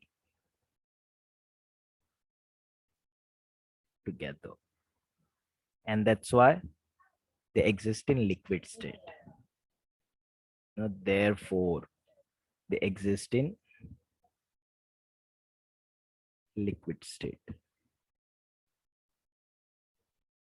ठीक है, क्या समझ में आ गया बच्चों एक्सप्लेनेशन सभी को? Yes, sir. Anyone asks you, answer तुम लोगों को आना चाहिए. Now again there is a question. अब बच्चों तुम लोगों ने देखा यहाँ पे जो डबल बॉन्ड है उसको मैंने कौन से अरेंजमेंट में रखा है, सिस और ट्रांस फैशन में? बताओ जरा. सिस में रखा. What is this? सिस और ट्रांस? सिस सब लोग एग्री कर रहे हो? हाउ मेनी ऑफ यू से सिस? हैंड रेस करके बताओ जरा. कितने लोग? क्या होता है सिस और ट्रांस? बेटा हाइड्रोकार्बन्स हो गए ना तुम लोगों को, उसमें ज्योमेट्रिकल आइसोमेरिज्म पढ़ा होगा तुम लोगों ने. Yes, sir. ज्योमेट्रिकल आइसोमेरिज्म में पढ़ा नहीं है? डबल बॉन्ड के अगर कार्बन्स को दो सेम ग्रुप लगे हैं और सेम साइड में है तो उसको सिस बोलोगे. अगर अपोजिट साइड में है, मतलब ऐसे दिख रहा है, ए जो है अपोजिट है और बी के अपोजिट है, तो इस तरह के हम लोग डायगोनल अपोजिट अरेंजमेंट को ट्रांस बोलते हैं. क्या सभी को ये बात पता है बच्चों? Cis trans isomerism. Yes sir. Right. तो यहाँ पे कौन सा अरेंजमेंट है वो बताओ मुझे जरा. सिस अरेंजमेंट है because same group is on the same side of the double bond. Cis ही अरेंजमेंट क्यों, ट्रांस क्यों नहीं? ये बॉन्ड सिस ही क्यों रहता है? बच्चों याद रखना हमारे बॉडी में ऐसे एंजाइम्स नहीं होते हैं जो ट्रांस फैट को मेटाबोलाइज होते हैं. फैट ट्रांसफॉर्म में भी एग्जिस्ट करता है, बट जो हमारे बॉडी में फैट्स होते हैं वो सिर्फ सिस फॉर्म में ही रह सकते हैं. डबल बॉन्ड जब दिखता है तो तुम लोग का दो अरेंजमेंट आ जाता है, सिस अरेंजमेंट और ट्रांस अरेंजमेंट. ठीक है, लेकिन हमारे बॉडी में जो फैट्स होते हैं वो सिर्फ सिस फॉर्म वाले ही यूज हो सकते हैं. ट्रांस फॉर्म वाले जो फैट्स होते हैं वो हमारे बॉडी में नहीं होते हैं. ठीक है, एक्चुअली हमारा बॉडी उसको यूज नहीं कर पाता है. बॉडी में तो हो नेचर में तो एग्जिस्ट करते हैं, बट हमारा बॉडी उनको यूज नहीं कर पाता. बच्चों नेचर में ट्रांस फैट जो होते हैं दूसरे एनिमल्स के अंदर एग्जिस्ट करते हैं. ठीक है, तो तुम लोग देखते हो आजकल जो अच्छे हेल्थ कॉन्शियस प्रोडक्ट जो मिलते हैं उसमें साफ साफ लिखा रहता है फ्री फ्रॉम ट्रांस फैट. कभी नोटिस किया है बच्चों सभी ने? Yes, sir. देखो तो trans fat, zero trans fat या फिर फ्री फ्रॉम ट्रांस फैट ऐसा करके उन लोग एडवर्टाइज करते हैं. प्रोडक्ट अच्छा है ये बताने के लिए, क्योंकि हमारा बॉडी ट्रांस फैट मेटाबोलाइज ही नहीं कर पाएगा. अगर तुम लोग कंज्यूम करते हो फैट्स को तो वो ट्रांस फैट जो है बॉडी में ऐसे ही रहेगा अनमेटाबोलाइज्ड फॉर्म में. No it metabolises to a very slower rate naturally, ठीक है, एंजाइम्स उसको टच नहीं करेंगे, एंजाइम के थ्रू मेटाबोलाइज नहीं, नेचुरली मेटाबोलाइज होगा और बहुत स्लो मेटाबोलाइज होगा, and they that may lead to belly fat और अनवांटेड फैट, ऐसे फैट जिद्दी फैट बन जाएंगे जो जाएंगे नहीं, तो बहुत मेहनत करके उसको गलाना पड़ता है। क्या बात समझ में आ गई बच्चों सभी को? तो याद रखना बच्चों, ट्रांस फॉर्म में हमारे बॉडी में फैट नहीं होता, बिकॉज ट्रांस फैट जो होते हैं, there are two types of fat based on unsaturation, unsaturated fatty acid जो होते हैं और अनसैचुरेटेड फैट्स एंड ऑयल्स, दो तरह के होते हैं। फैट्स और ऑयल्स दो टाइप के होते हैं बच्चों, एक टाइप हो जाता है सिस और एक फॉर्म हो जाता है trans, which is good for our health. बोलो Cis. सिस, ये जो होता है ट्रांस फैट जो होते हैं और ट्रांस फैटी एसिड जो होते हैं are not metabolize or are difficult to metabolize. I must say difficult to metabolize, completely नहीं metabolize होते, ऐसा बोलना गलत होगा बच्चों। ऑर्गेनिक मॉलिक्यूल बायोडिग्रेडेबल होते हैं तो हमारा बॉडी उसको गला ही देता है, लेकिन ये रहता है कि टाइम लगता है, difficult to metabolise. Trans fat जो होते हैं वो दूसरे एनिमल के फैट जो होते हैं वो हो जाते हैं एनिमल फैट्स, जबकि प्लांट से मिलने वाले फैट जो होते हैं ज्यादातर अनसैचुरेटेड होते हैं और सिस फॉर्म में होते हैं, प्लांट से मिलते हैं, ठीक है। Can I please repeat what मैं बोल रहा था? ट्रांस फैट जो होते हैं they are difficult to metabolise, difficult to metabolise and they may develop in our fatty tissue, हमारे बॉडी के एडिपोज टिश्यू के अंदर जमा हो जाते हैं और उनकी क्वांटिटी बढ़ जाती है। क्या बात समझ में आ गई सभी को? तो फैट्स ऑयल्स के बारे में काफी देर से हमने बहुत कुछ डिस्कस कर लिया बच्चों। फैट्स क्या होते हैं शुरू से डिस्कस कर लिया हमने। फैट्स ट्राइसाइल ग्लिसरॉल होते हैं, दो तरह के फैट्स होते हैं, saturated unsaturated. Oil fatty acid होते हैं, ये भी दो तरह के होते हैं, सैचुरेटेड अनसैचुरेटेड। जो ऑयल्स लिपिड्स होते हैं, फैट्स और ऑयल्स प्रोटीन के साथ कंबाइन होकर लिपोप्रोटीन्स बनाते हैं। चार तरह के लिपोप्रोटीन होते हैं, high density, low density, very low density, intermediate density. High density हमारा गुड कोलेस्ट्रॉल बनाता है, वेरी लो डेंसिटी और इंटरमीडिएट डेंसिटी बैड कोलेस्ट्रॉल बनाते हैं। तो हमारे लिए अच्छा है गुड कोलेस्ट्रॉल वाला। ये बैड कोलेस्ट्रॉल वाले जो है they may leads to this condition called as atherosclerosis, जिसमें हमारा ब्लड वेसल जो होता है क्लॉग हो जाता है और ब्लड प्रेशर बढ़ जाता है। तो हमने देखा कि unsaturated fat, saturated lipids are not good for our health at all, और अनसैचुरेटेड जो होते हैं वो अच्छे होते हैं हमारे लिए, ठीक है। मैंने स्ट्रक्चर बताया फैट्स के, saturated unsaturated, and I have explained you why saturated fats are solid at room temperature and unsaturated fats are liquid at room temperature. बच्चों यहाँ तक का किसी को कुछ डाउट है?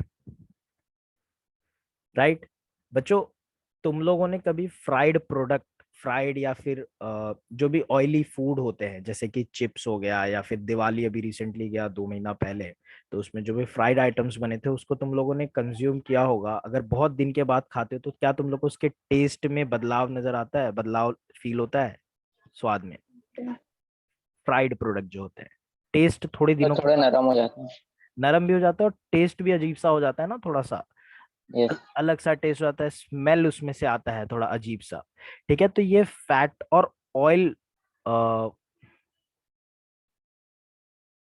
एक सेकेंड, आई मीन कौन वेटिंग रूम में वेट कर रहा है भाई? जस्ट अ मिनट, कोई भी नहीं है वेटिंग रूम में। चलो, तो ये फैट और ऑयल्स जो होते हैं बच्चों, ये कैसे इन लोग का टेस्ट बदल जाता है। जैसे बच्चों अगर तुम लोग फील किया होगा, सबने अपनी लाइफ में एक्सपीरियंस किया होगा कि जो फैट फ्राइड प्रोडक्ट्स होते हैं उनको काफी दिनों के बाद अगर खाओ, बना के रख दो ऐसे हवे में छोड़ के, काफी दिनों के बाद अगर खाओ तो उसका स्वाद अजीब सा हो जाता है। नरम तो हो ही जाते हैं लेकिन स्वाद भी अजीब सा हो जाता है और स्मेल भी आने लगता है। ऐसा क्यों होता है? क्या हो जाता है कि इनका टेस्ट बदल जा रहा है? तो ये समझते हैं बच्चों, ऑयल और जो फैट्स होते हैं वो रेंसिडिफाई कैसे होते हैं। ऑयल्स और फैट की रेंसिडिटी डिस्कस करते हैं। इस फेनोमेना को बोलते हैं बच्चों रेंसिडिटी। रेंसिडिटी मतलब खराब हो जाना, डिटोरिएशन, ऑक्सीडेटिव डिटोरिएशन और हाइड्रोलिटिक डिटोरिएशन को रेंसिडिटी बोलते हैं, ऑयल्स एंड फैट्स।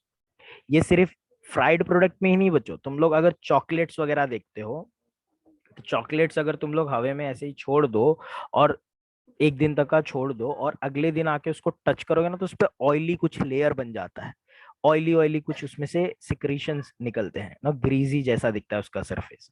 तो वो क्यों हो गया, क्या हो रहा है उसके अंदर? इसी तरह से अगर तुम लोग बटर या फिर चीज वगैरह को देखोगे, थोड़े दिनों तक का ऐसे हवा में एक्सपोज करके छोड़ दो तो अजीब सा गंदा सा स्मेल आने लगता है।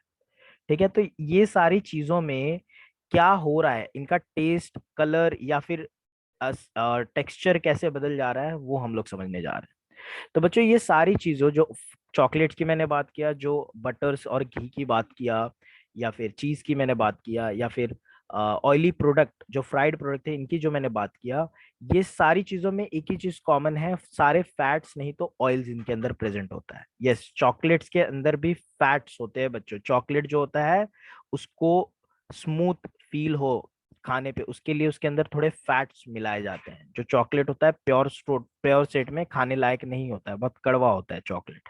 ठीक है, जो चॉकलेट होते हैं उसके अंदर जो डेयरी मिल्क वगैरह तुम लोग जो खाते हो उसके अंदर अलग से चीजें डाली जाती है, अलग से फैटी सब्सटेंसेस डाले जाते हैं, so that it can taste smooth, I mean मुंह में चॉकलेट रखने पे स्मूथ फील हो, अच्छा टेस्ट है। ठीक है, तो ये भी वक्त के साथ अगर हवा में, यस यस यस, कुछ पूछना है बेटा, बोलो बोलो। मैं बोल रही थी दिव्या शर्मा वेटिंग रूम है, उसको अंदर ले लो और सबको ना कैमरास ऑन करने बोलो, नहीं तो फिर ऐसे कोई भी आ जाता है मीटिंग में और कुछ भी करने लगता है। किसी का जेन्युइन रीजन है तो मुझे मैसेज करो। प्लीज आस्क इशिता उन लोगों को वापस से ज्वाइन करने की। अच्छा, ज्वाइन हो गए, राइट। हाँ, और सर जो नहीं ऑन कर रहे हैं ना उनको मीटिंग से निकाल दो। यस प्लीज बच्चों, देख रहे हो तुम लोग कैसे कैसे स्कैमस्टर आ गए यहाँ पे, तो तुम लोग अपना प्लीज कैमरा ऑन कर लो। यस, चलो शैल वी कंटिन्यू। चलो बच्चों, नो सर ऑन करने बोलो उनको, नहीं ऑन कर रहे ये लोग। भाई क्यों नहीं कर रहे हो यार, कर दो। कौन है भाई? पटेल, आनंद, कैफ, शेख, यस कर दो बच्चों। रोनाल्डो,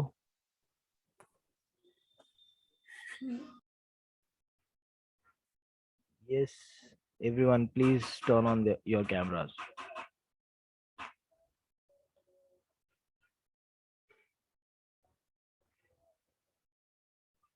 चलो सारे बच्चे कर लो। यस सुजल,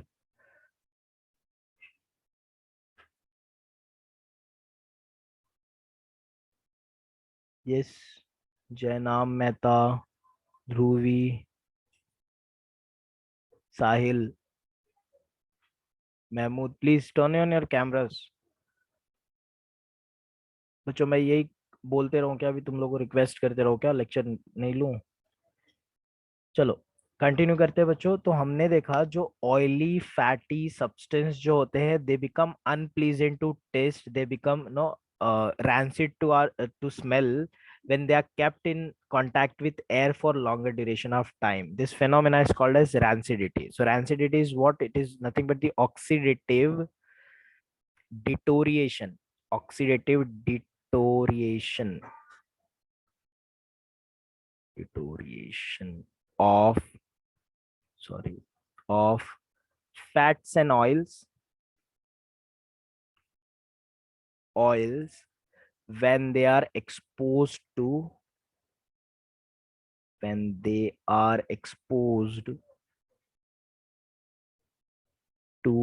air, ठीक है, for longer period of time. Sir deterioration मतलब? डिग्रेडेशन, डिटोरिएशन बोलो चाहे डिग्रेडेशन बोलो, ठीक है। तो डिटोरिएशन मतलब कोई भी चीज का स्ट्रक्चर अगर बिगड़ जाता है, मॉलिक्यूल टूट जाता है तो उसको डिटोरिएशन बोलते हैं, longer period of time, right. ऐसा इसलिए होता है बच्चों क्योंकि जो अगर तुम्हारे फूड में फैट है, अगर फैटी फूड है, फैटी सब्सटेंस है, तो वो फैट जो होता है फूड के अंदर का, क्या मैंने बताया था फैट का स्ट्रक्चर ये होता है ना, fat try acyl glycerol. Yes. तो ये जो ट्राई असाइल ग्लिसरॉल है, अगर तुम लोग हवा में छोड़ देते हो तो इसका हाइड्रोलिसिस हो जाता है बच्चों, ठीक है। एटमॉस्फेयर में मॉइस्चर होते हैं, मॉइस्चर के अंदर जो वाटर है बच्चों, ये वाटर क्या करेगा, ये सारे बॉन्ड्स को ब्रेक कर देगा ऐसे, ठीक है, ऐसे बॉन्ड ब्रेक करवा देगा। H2O के प्रेजेंस में 3 H2O लग जाएंगे, यहाँ पे मैं 3 बार ही लिख देता हूँ, सॉरी, जस्ट अ मोमेंट।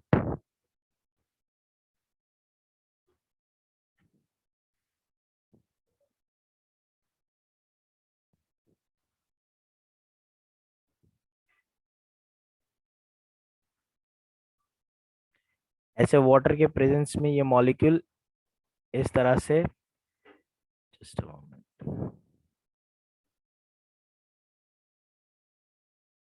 क्या मैं वाटर को ऐसे लिख सकता हूँ, H2O को लिख सकता हूँ ना? Yes sir. ठीक है, तो ये वाटर का जो OH है ये असाइल ग्रुप के साथ निकल जाएगा बच्चों, और क्या बन के निकल जाएगा? Yes, anyone? ग्लिसरॉल। नहीं ना, जो बॉक्स के अंदर है वो क्या बन के निकल जाएगा? Fatty acid. फैटी एसिड किसी ने बोला, वेरी गुड। मेरे को लगा कोई कार्बोक्सिलिक एसिड बोलेगा, बट फैटी एसिड बोला, बहुत अच्छी बात है। तो ये एक फैटी एसिड, ऐसे मैं दूसरा बता देता हूँ बच्चों, 3 बारी में करके बता देता हूँ, कोई बात नहीं, कोई दिक्कत नहीं है। ये दूसरा fatty acid, sir yes sir बोलो। बॉन्ड कैसे ब्रेक हो रहे हैं? हाइड्रोलिसिस कर रहे हैं। See this ester linkage can be hydrolyse in presence of water, तो पानी डाल के हीट करेगा या फिर नेचुरली भी छोड़ देगा। अगर मॉइस्चर जो है, एटमॉस्फेयर का मॉइस्चर जो है, जब तेरे फैट पे देर तक का आके लगे रहेगा तो ये वाटर खुद ही बॉन्ड को तोड़ देगा। See, this ester linkage is very fragile and it can break very easily. आसानी से टूट जाता है, मॉइस्चर वो काम करता है तोड़ने का। तो क्या मिल जाएगा, 3 बारी RC डबल बॉन्ड OOH मिल जाएगा बच्चों। ये कार्बोक्सिलिक एसिड नहीं है, ये फैटी एसिड है। क्यों फैटी एसिड है? बिकॉज फैट में छोटा थोड़ी ना अल्काइल ग्रुप होता है, फैट में तो अल्काइल ग्रुप बड़ा होता है ना, और बड़े अल्काइल ग्रुप वाले कार्बोक्सिलिक एसिड को क्या बोलते हैं हम लोग? Fatty acid. क्या बात समझ में आ गई सभी को? यस। Yes sir. और ये क्या मिल जाएगा, CH2OH, CHOH, और ये CH2, ये क्या है? ग्लिसरॉल। ग्लिसरॉल या फिर ग्लिसरीन, ठीक है, दोनों भी बोल सकते हो। एक सेकेंड ना, ग्लिसरॉल, ठीक है, तो ये मिल जाएगा। तो ये हाइड्रोलिसिस होने की वजह से बच्चों फ्री फैटी एसिड रिलीज हो जाता है, और ये फ्री फैटी एसिड जो रिलीज हो रहा है बाद में एयर के साथ फर्दर रिएक्ट करता है, फर्दर रिएक्ट करके अनप्लीजेंट टेस्ट और अनप्लीजेंट स्मेल बनाता है, ठीक है। तो मेन रीजन है यहाँ पे फूड का खराब होना, क्योंकि उस फूड में फैट जो है उसका क्या हो रहा है, हाइड्रोलिसिस हो जा रहा है। हाइड्रोलिसिस होने की वजह से फूड का टेक्सचर थोड़ा ऑयली बन जाएगा, क्योंकि फैटी एसिड बहुत रिलीज हो रहे हैं ना, और अगर माइक्रो ऑर्गेनिज्म प्रेजेंट हो उसके ऊपर तो ये रिएक्शन को कैटलाइज कर देंगे। बेटा किसी ने पूछा था ना मुझे अभी, ये बॉन्ड कैसे ब्रेक हो रहा है, तो माइक्रो ऑर्गेनिजम्स भी हेल्प करते हैं ये चीज को। नेचुरली तो हो ही रहा है, माइक्रो ऑर्गेनिजम्स कुछ ऐसे एंजाइम सिक्रीट करते हैं, एंजाइम्स बनाते हैं, जो एंजाइम ये बॉन्ड को फास्टर ब्रेक करने में मदद करता है। क्या बात समझ में आ गई सभी को? Yes sir. ठीक है, तो माइक्रो ऑर्गेनिज्म के एंजाइम इस चीज में मदद करते हैं, ठीक है। तो ये चीज हो गया, हमने समझ लिया कि कैसे जनरली डिग्रेडेशन हो रहा है यहाँ पे।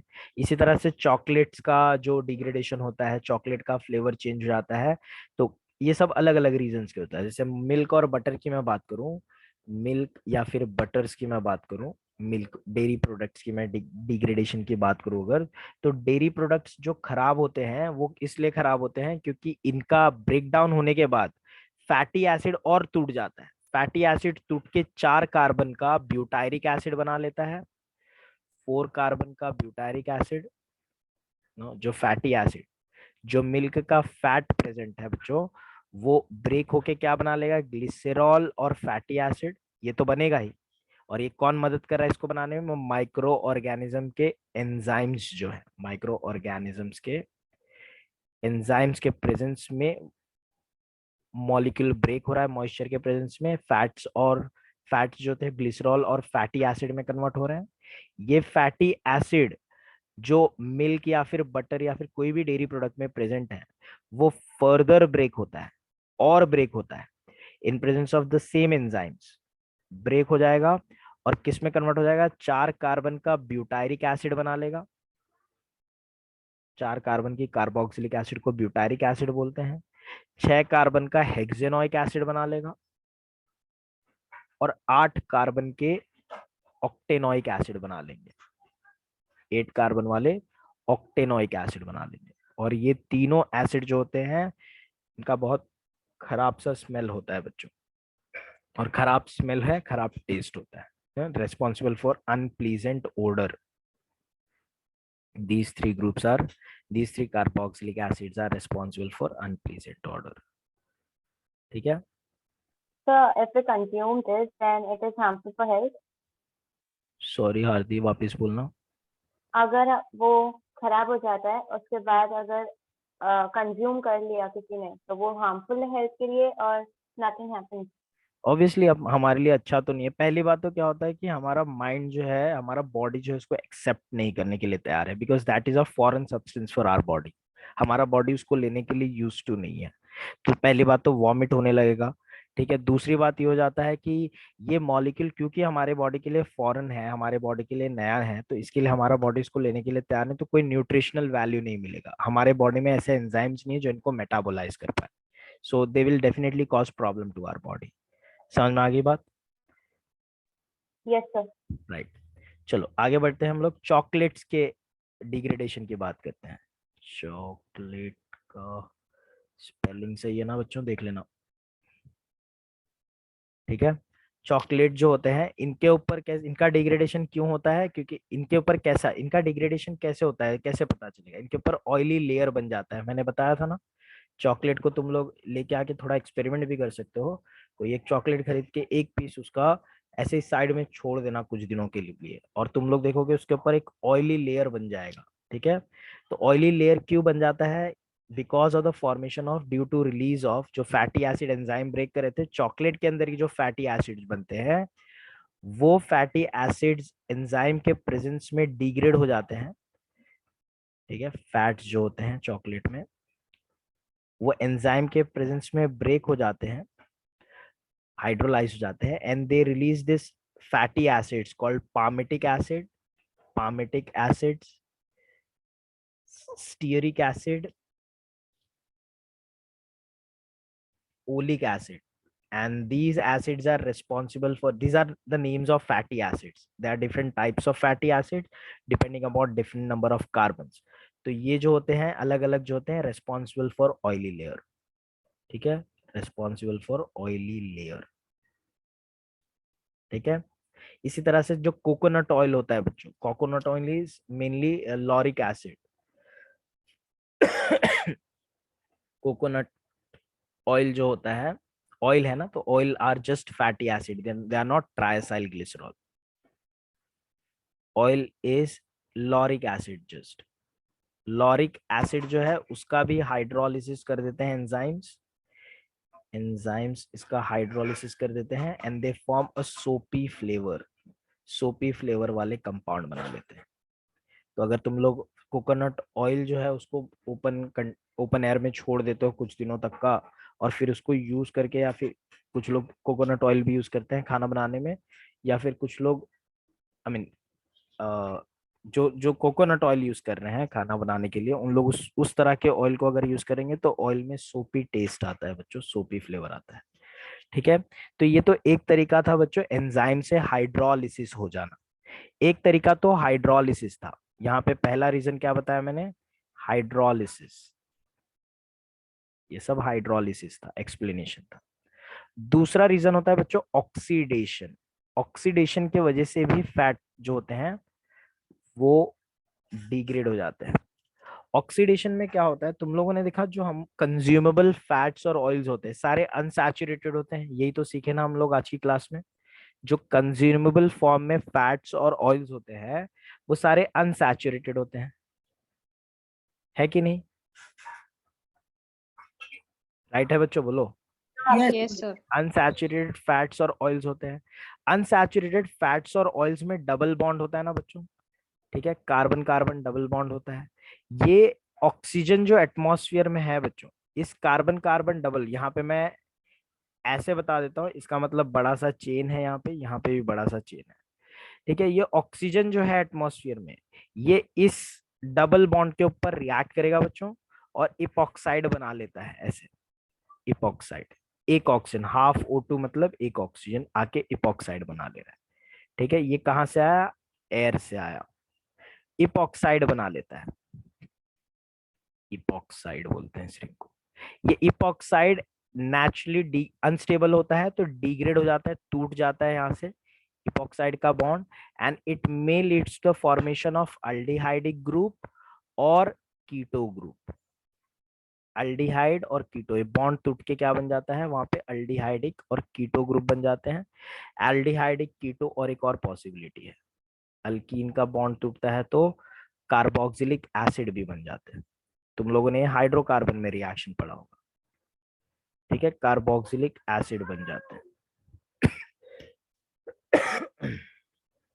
तो अल्डिहाइड, कीटोन और कार्बोक्सिलिक एसिड बन जाते हैं। दिस अल्डिहाइड, कीटोन्स और carboxylic acid formed due to oxidation in presence of light होता है बच्चों, ये ऑक्सीडेशन फोटो ऑक्सीडेशन बोलते हैं हम लोग इस फेनोमेना को। फोटो ऑक्सीडेशन से जो ये बन रहे हैं अल्डिहाइड, कीटोन्स और carboxylic acid, they are responsible for unpleasant smell and taste.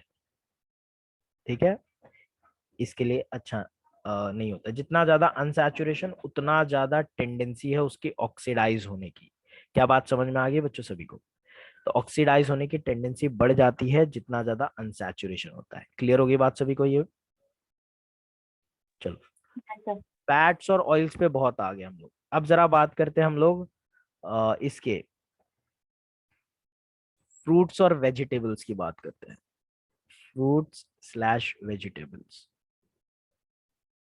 ठीक है बच्चों, सब्जी काट के अगर छोड़ देते हो तुम लोग, या फिर लेट्स से एक एप्पल का पीस लिया, उसको बीच में से काट के से छोड़ दिया, तो क्या उसका कट सरफेस जो व्हाइट था वो व्हाइट ही रहेगा क्या? व्हाइट? No, black. ब्लैक हो जाता है। Black actually browning, dark. Dark brown हो जाता है, ऐसे टर्न्स ब्राउन नो, जैसे ही तुम लोग स्लाइस करके छोड़ देते हो। तो जैसे कोई भी सब्जी ले लो, एक बनाना ले लो, एक एप्पल ले लो, या फिर कोई वेजिटेबल ले लो, या फिर सिंपल एक आलू ले लो तुम लोग बच्चों, एक पोटैटो को अगर तुम लोग कट करके ऐसे छोड़ देते हो, तो क्या होता है कि उसका थोड़ी देर के बाद ब्लैक हो जाता है। ऐसा क्यों होता है? जब तुम लोग फ्रूट्स और वेजिटेबल्स, बैक्टीरिया। नहीं बैक्टीरिया पे आएंगे बैक्टीरिया इतना जल्दी काम नहीं करता बच्चों। फ्रूट्स और वेजिटेबल्स को जब तुम लोग कट करते हो, जैसे ही तुम लोग कट करते हो, तुम लोग एक्चुअली उन लोगों का सेल डैमेज कर रहे हो कि नहीं बच्चों? है कि नहीं? Oh yes sir, yes sir. ये डैमेज कर देगा सेल, उसका डैमेजेस द सेल। किसका सेल? फ्रूट्स या फिर वेजिटेबल्स के जो सेल्स हैं उनको डैमेज कर रहे हो। ये डैमेज करने पे कुछ केमिकल्स रिलीज हो जाते हैं बच्चों। जो केमिकल रिलीज होते हैं उनको बोलते हैं हम लोग फेनॉल्स, polyphenols releases chemical.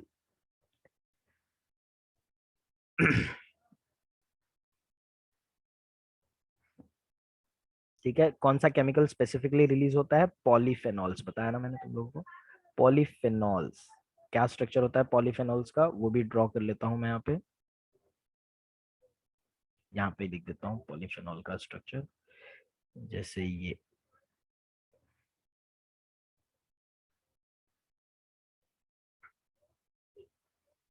No, this is a polyphenol.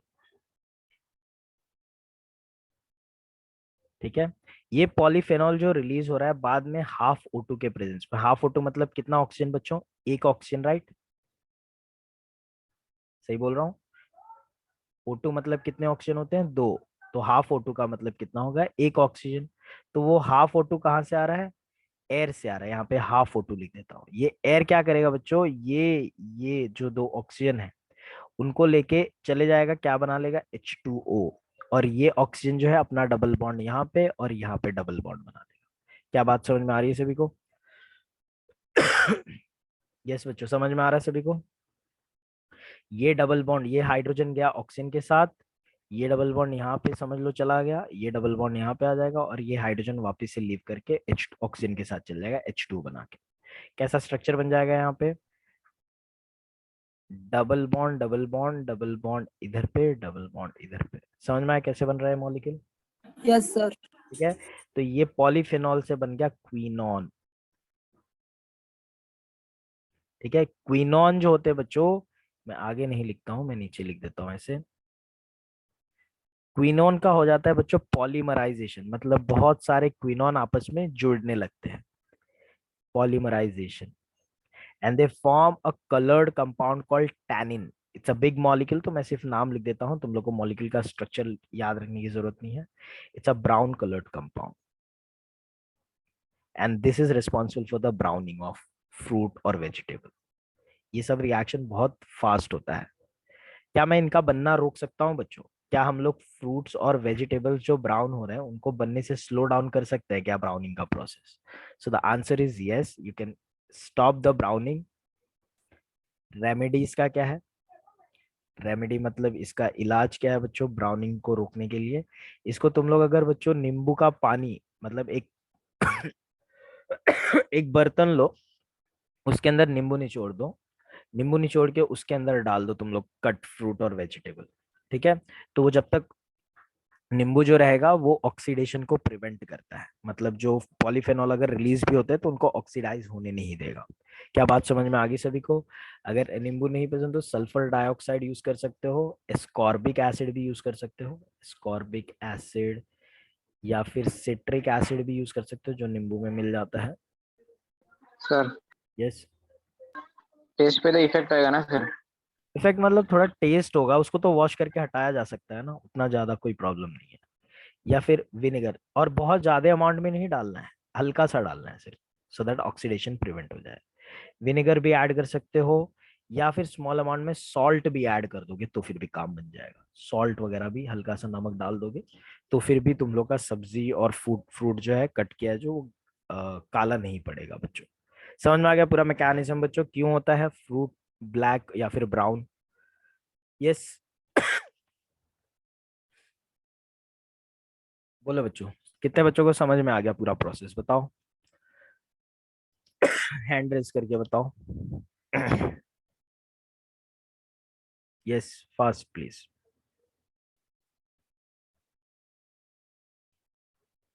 20 बच्चों को तो कम से कम समझ में आ गया। क्विनोन के बाद क्या समझाया? वो पॉलीमराइजेशन। पॉलीमराइजेशन मतलब यही क्विनॉन्स आपस में n नंबर ऑफ टाइम्स जुड़ जाएंगे and then they will form a black brown colour का polymer, black to brown colour polymer, right? Okay. What understood? क्या नहीं समझा प्रतीक्षा को? कैसे ब्राउन होता है वो नहीं समझ में आया? यस,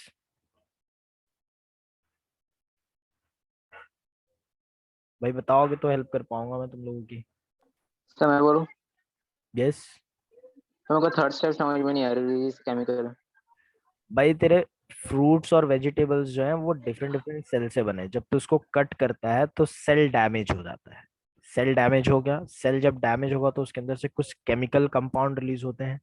वो केमिकल कंपाउंड क्या रिलीज होते हैं? सेल से जो कॉमन केमिकल कंपाउंड रिलीज होता है वो पॉलीफेनॉल्स रिलीज होते हैं। क्या इधर तक का समझ में आया कैसे रिलीज हो रहा है?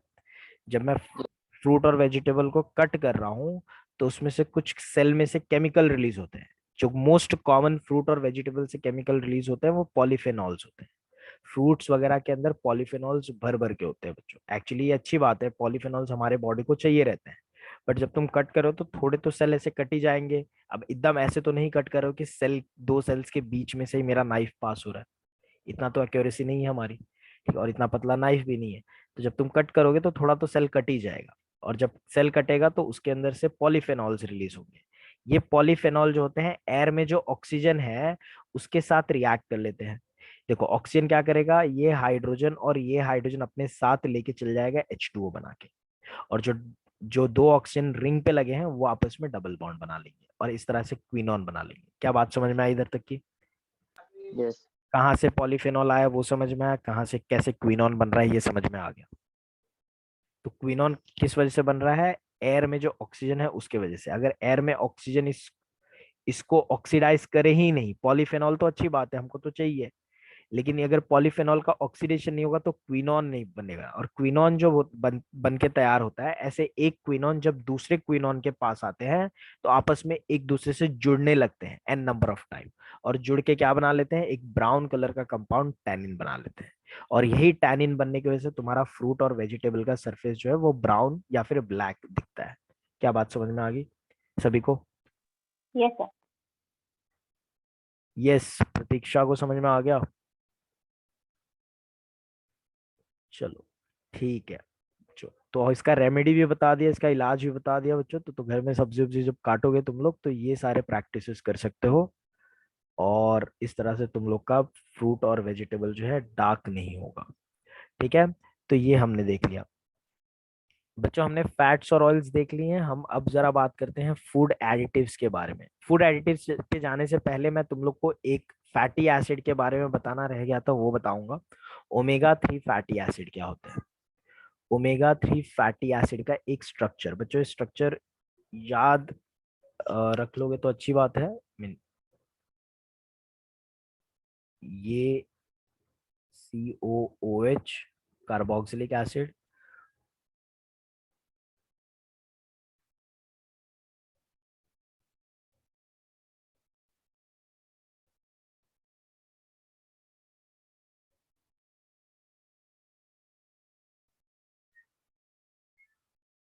ये होता है ओमेगा 3 फैटी एसिड। बच्चों हम लोग नॉमेनक्लेचर देते वक्त एक केमिस्ट कहाँ से नॉमेनक्लेचर करता है कार्बोक्सिलिक एसिड को? कहाँ से नंबरिंग स्टार्ट करते हैं हम लोग, बताओ? हाँ ठीक है। कार्बन को पहला प्रेफरेंस देते हैं। ये वाले कार्बन को फर्स्ट देना चाहिए ना अपने को। तो केमिस्ट लोग नंबरिंग यहाँ से करते हैं, वेरएज न्यूट्रिशनिस्ट लोग जो होते हैं, जो न्यूट्रिशन के एक्सपर्ट्स होते हैं, उन लोग नंबरिंग पीछे से देते हैं हमेशा। इसको बोलते हैं ओमेगा पोजीशन। ठीक है एवरीवन प्लीज। सर यहाँ पर डबल बॉन्ड है तो वो बेंड नहीं होगा कार्बन से? बेंड होता है, बिल्कुल होता है। मैं सिर्फ अरेंजमेंट स्ट्रेट बता रहा हूँ, बेंड करना चाहिए। मैं अरेंज करूंगा तो टाइम लग जाएगा बच्चों, इसके लिए मैं स्ट्रेट बता रहा हूँ यहाँ पे। ठीक है, ओके सर। ठीक है। तो यूजुअली नंबरिंग यहाँ से होनी चाहिए, एक केमिस्ट हमेशा नंबरिंग यहाँ से करता है, वेरेज एक न्यूट्रिशनिस्ट जो होते हैं बच्चों पीछे से नंबरिंग करते हैं 1 2 3। इस पोजीशन को बोलते हैं बच्चों omega position. Omega position 1 position होता है। ओमेगा के थर्ड पोजीशन पे ट्रिपल बॉन्ड आया ना, है कि नहीं? थर्ड पोजीशन पे डबल बॉन्ड आया है कि नहीं बच्चों? ओमेगा से यस। कंसीडर करोगे तो थर्ड पोजीशन पे, इसके लिए ओमेगा 3 फैटी एसिड बोलते हैं इसको। समझ में आ गई बात? अगर सिक्स पोजीशन पे आता तो उसको मैं क्या बोलता बच्चों, बताओ? Omega 6 omega 6 fatty acid, right?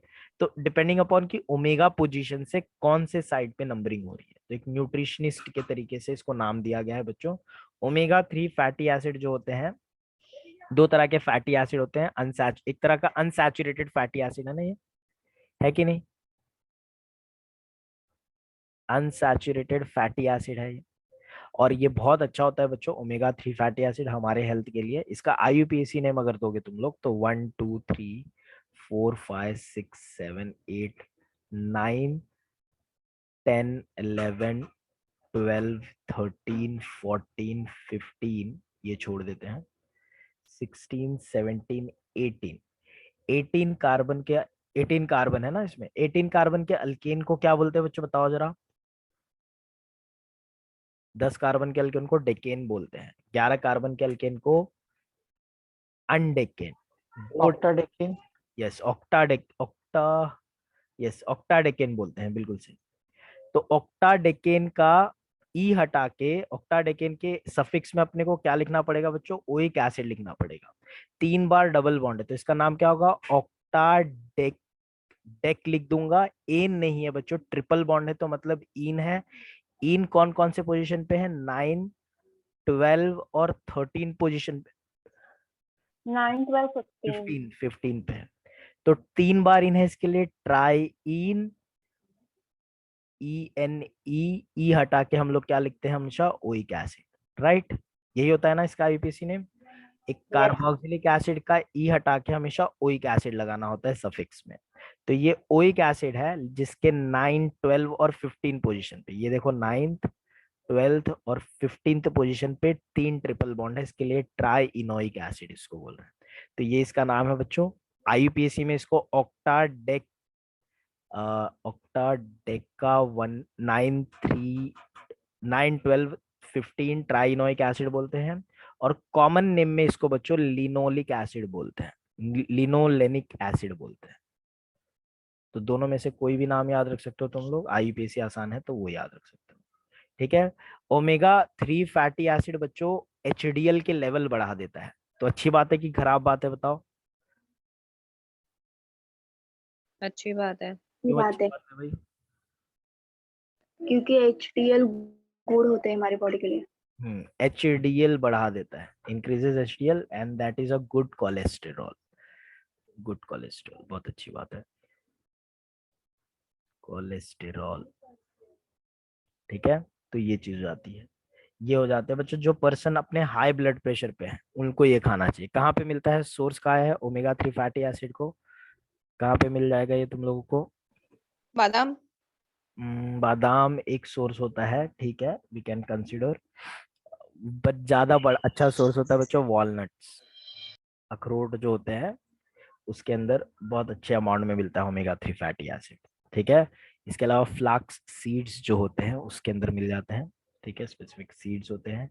Chia seeds, chia seeds तो देखा रहेगा सबने, चाय पत्ती जैसा दिखता है। ठीक है, चिया सीड्स होते हैं बच्चों, उसमें मिल जाते हैं। चिया सीड्स को आई थिंक तुलसी का बीज भी बोलते हैं शायद। ठीक है, सोया बीन्स में मिल जाते हैं बच्चों, सोया बीन्स ज्यादा खाओगे तो अच्छी बात है। ठीक है, कॉड लिवर ऑयल में मिलता है। ठीक है, cod liver oil, shark liver oil, ये सब में मिलते हैं। ये बहुत अच्छे सोर्स होते हैं ओमेगा 3 फैटी एसिड के। कुछ भी डाउट बच्चों इधर तक का किसी को भी?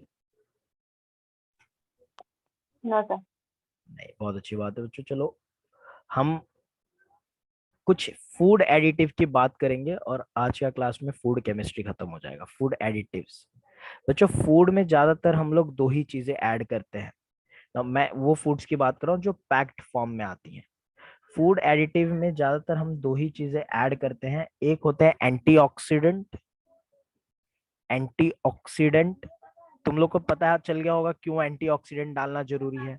क्योंकि फैट्स और ऑयल्स जो होते हैं बच्चों, अभी यही हमने पढ़ा ना, फैट्स और ऑयल्स ऑक्सीजन के कांटेक्ट में टूट के अल्डिहाइड, कीटोन्स, कार्बोक्सिलिक एसिड बनाते हैं, जो अनप्लीजेंट टेस्ट और अनप्लीजेंट ओडर देते हैं, है कि नहीं? तो एंटीऑक्सीडेंट जो होते हैं एक फूड एडिटिव होते हैं that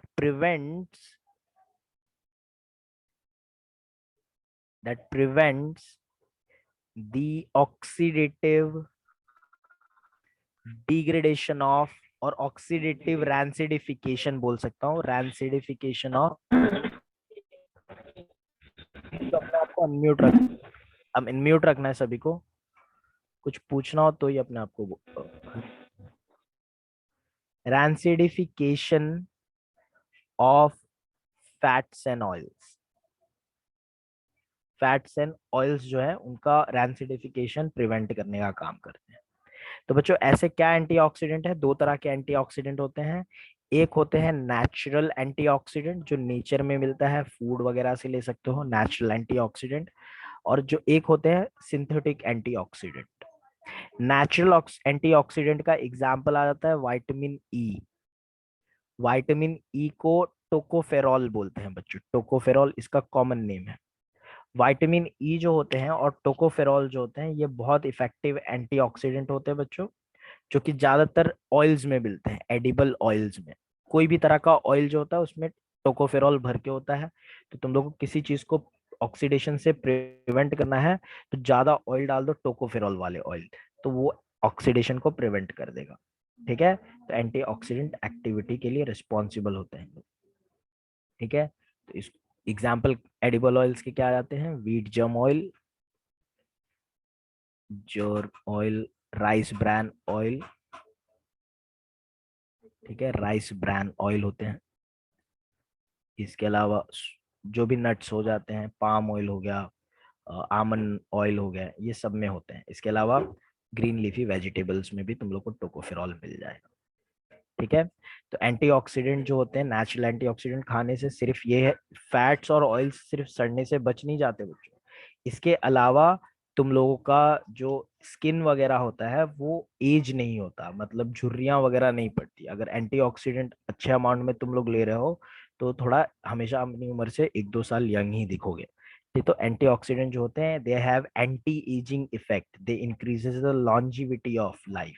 ठीक है, हमारी लाइफ का एक्सपेक्टेंसी बढ़ा देते हैं एंटीऑक्सीडेंट, मतलब थोड़ा यंग हमारा सिस्टम, इंटरनल ऑर्गन्स जो होते हैं थोड़े यंग बिहेव करते हैं। दूसरा, सिंथेटिक एंटीऑक्सीडेंट की बात करते हैं।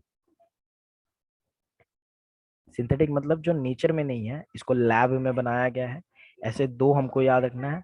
Example, butylated hydroxy toluene, full form भी लिख देता हूं, ब्यूटिलेटेड हाइड्रोक्सी टॉलुइन, और BHA, ब्यूटिलेटेड हाइड्रोक्सी एनिसोल। ठीक है, ये दो हो जाते हैं। स्ट्रक्चर में ड्रॉ कर रहा हूं।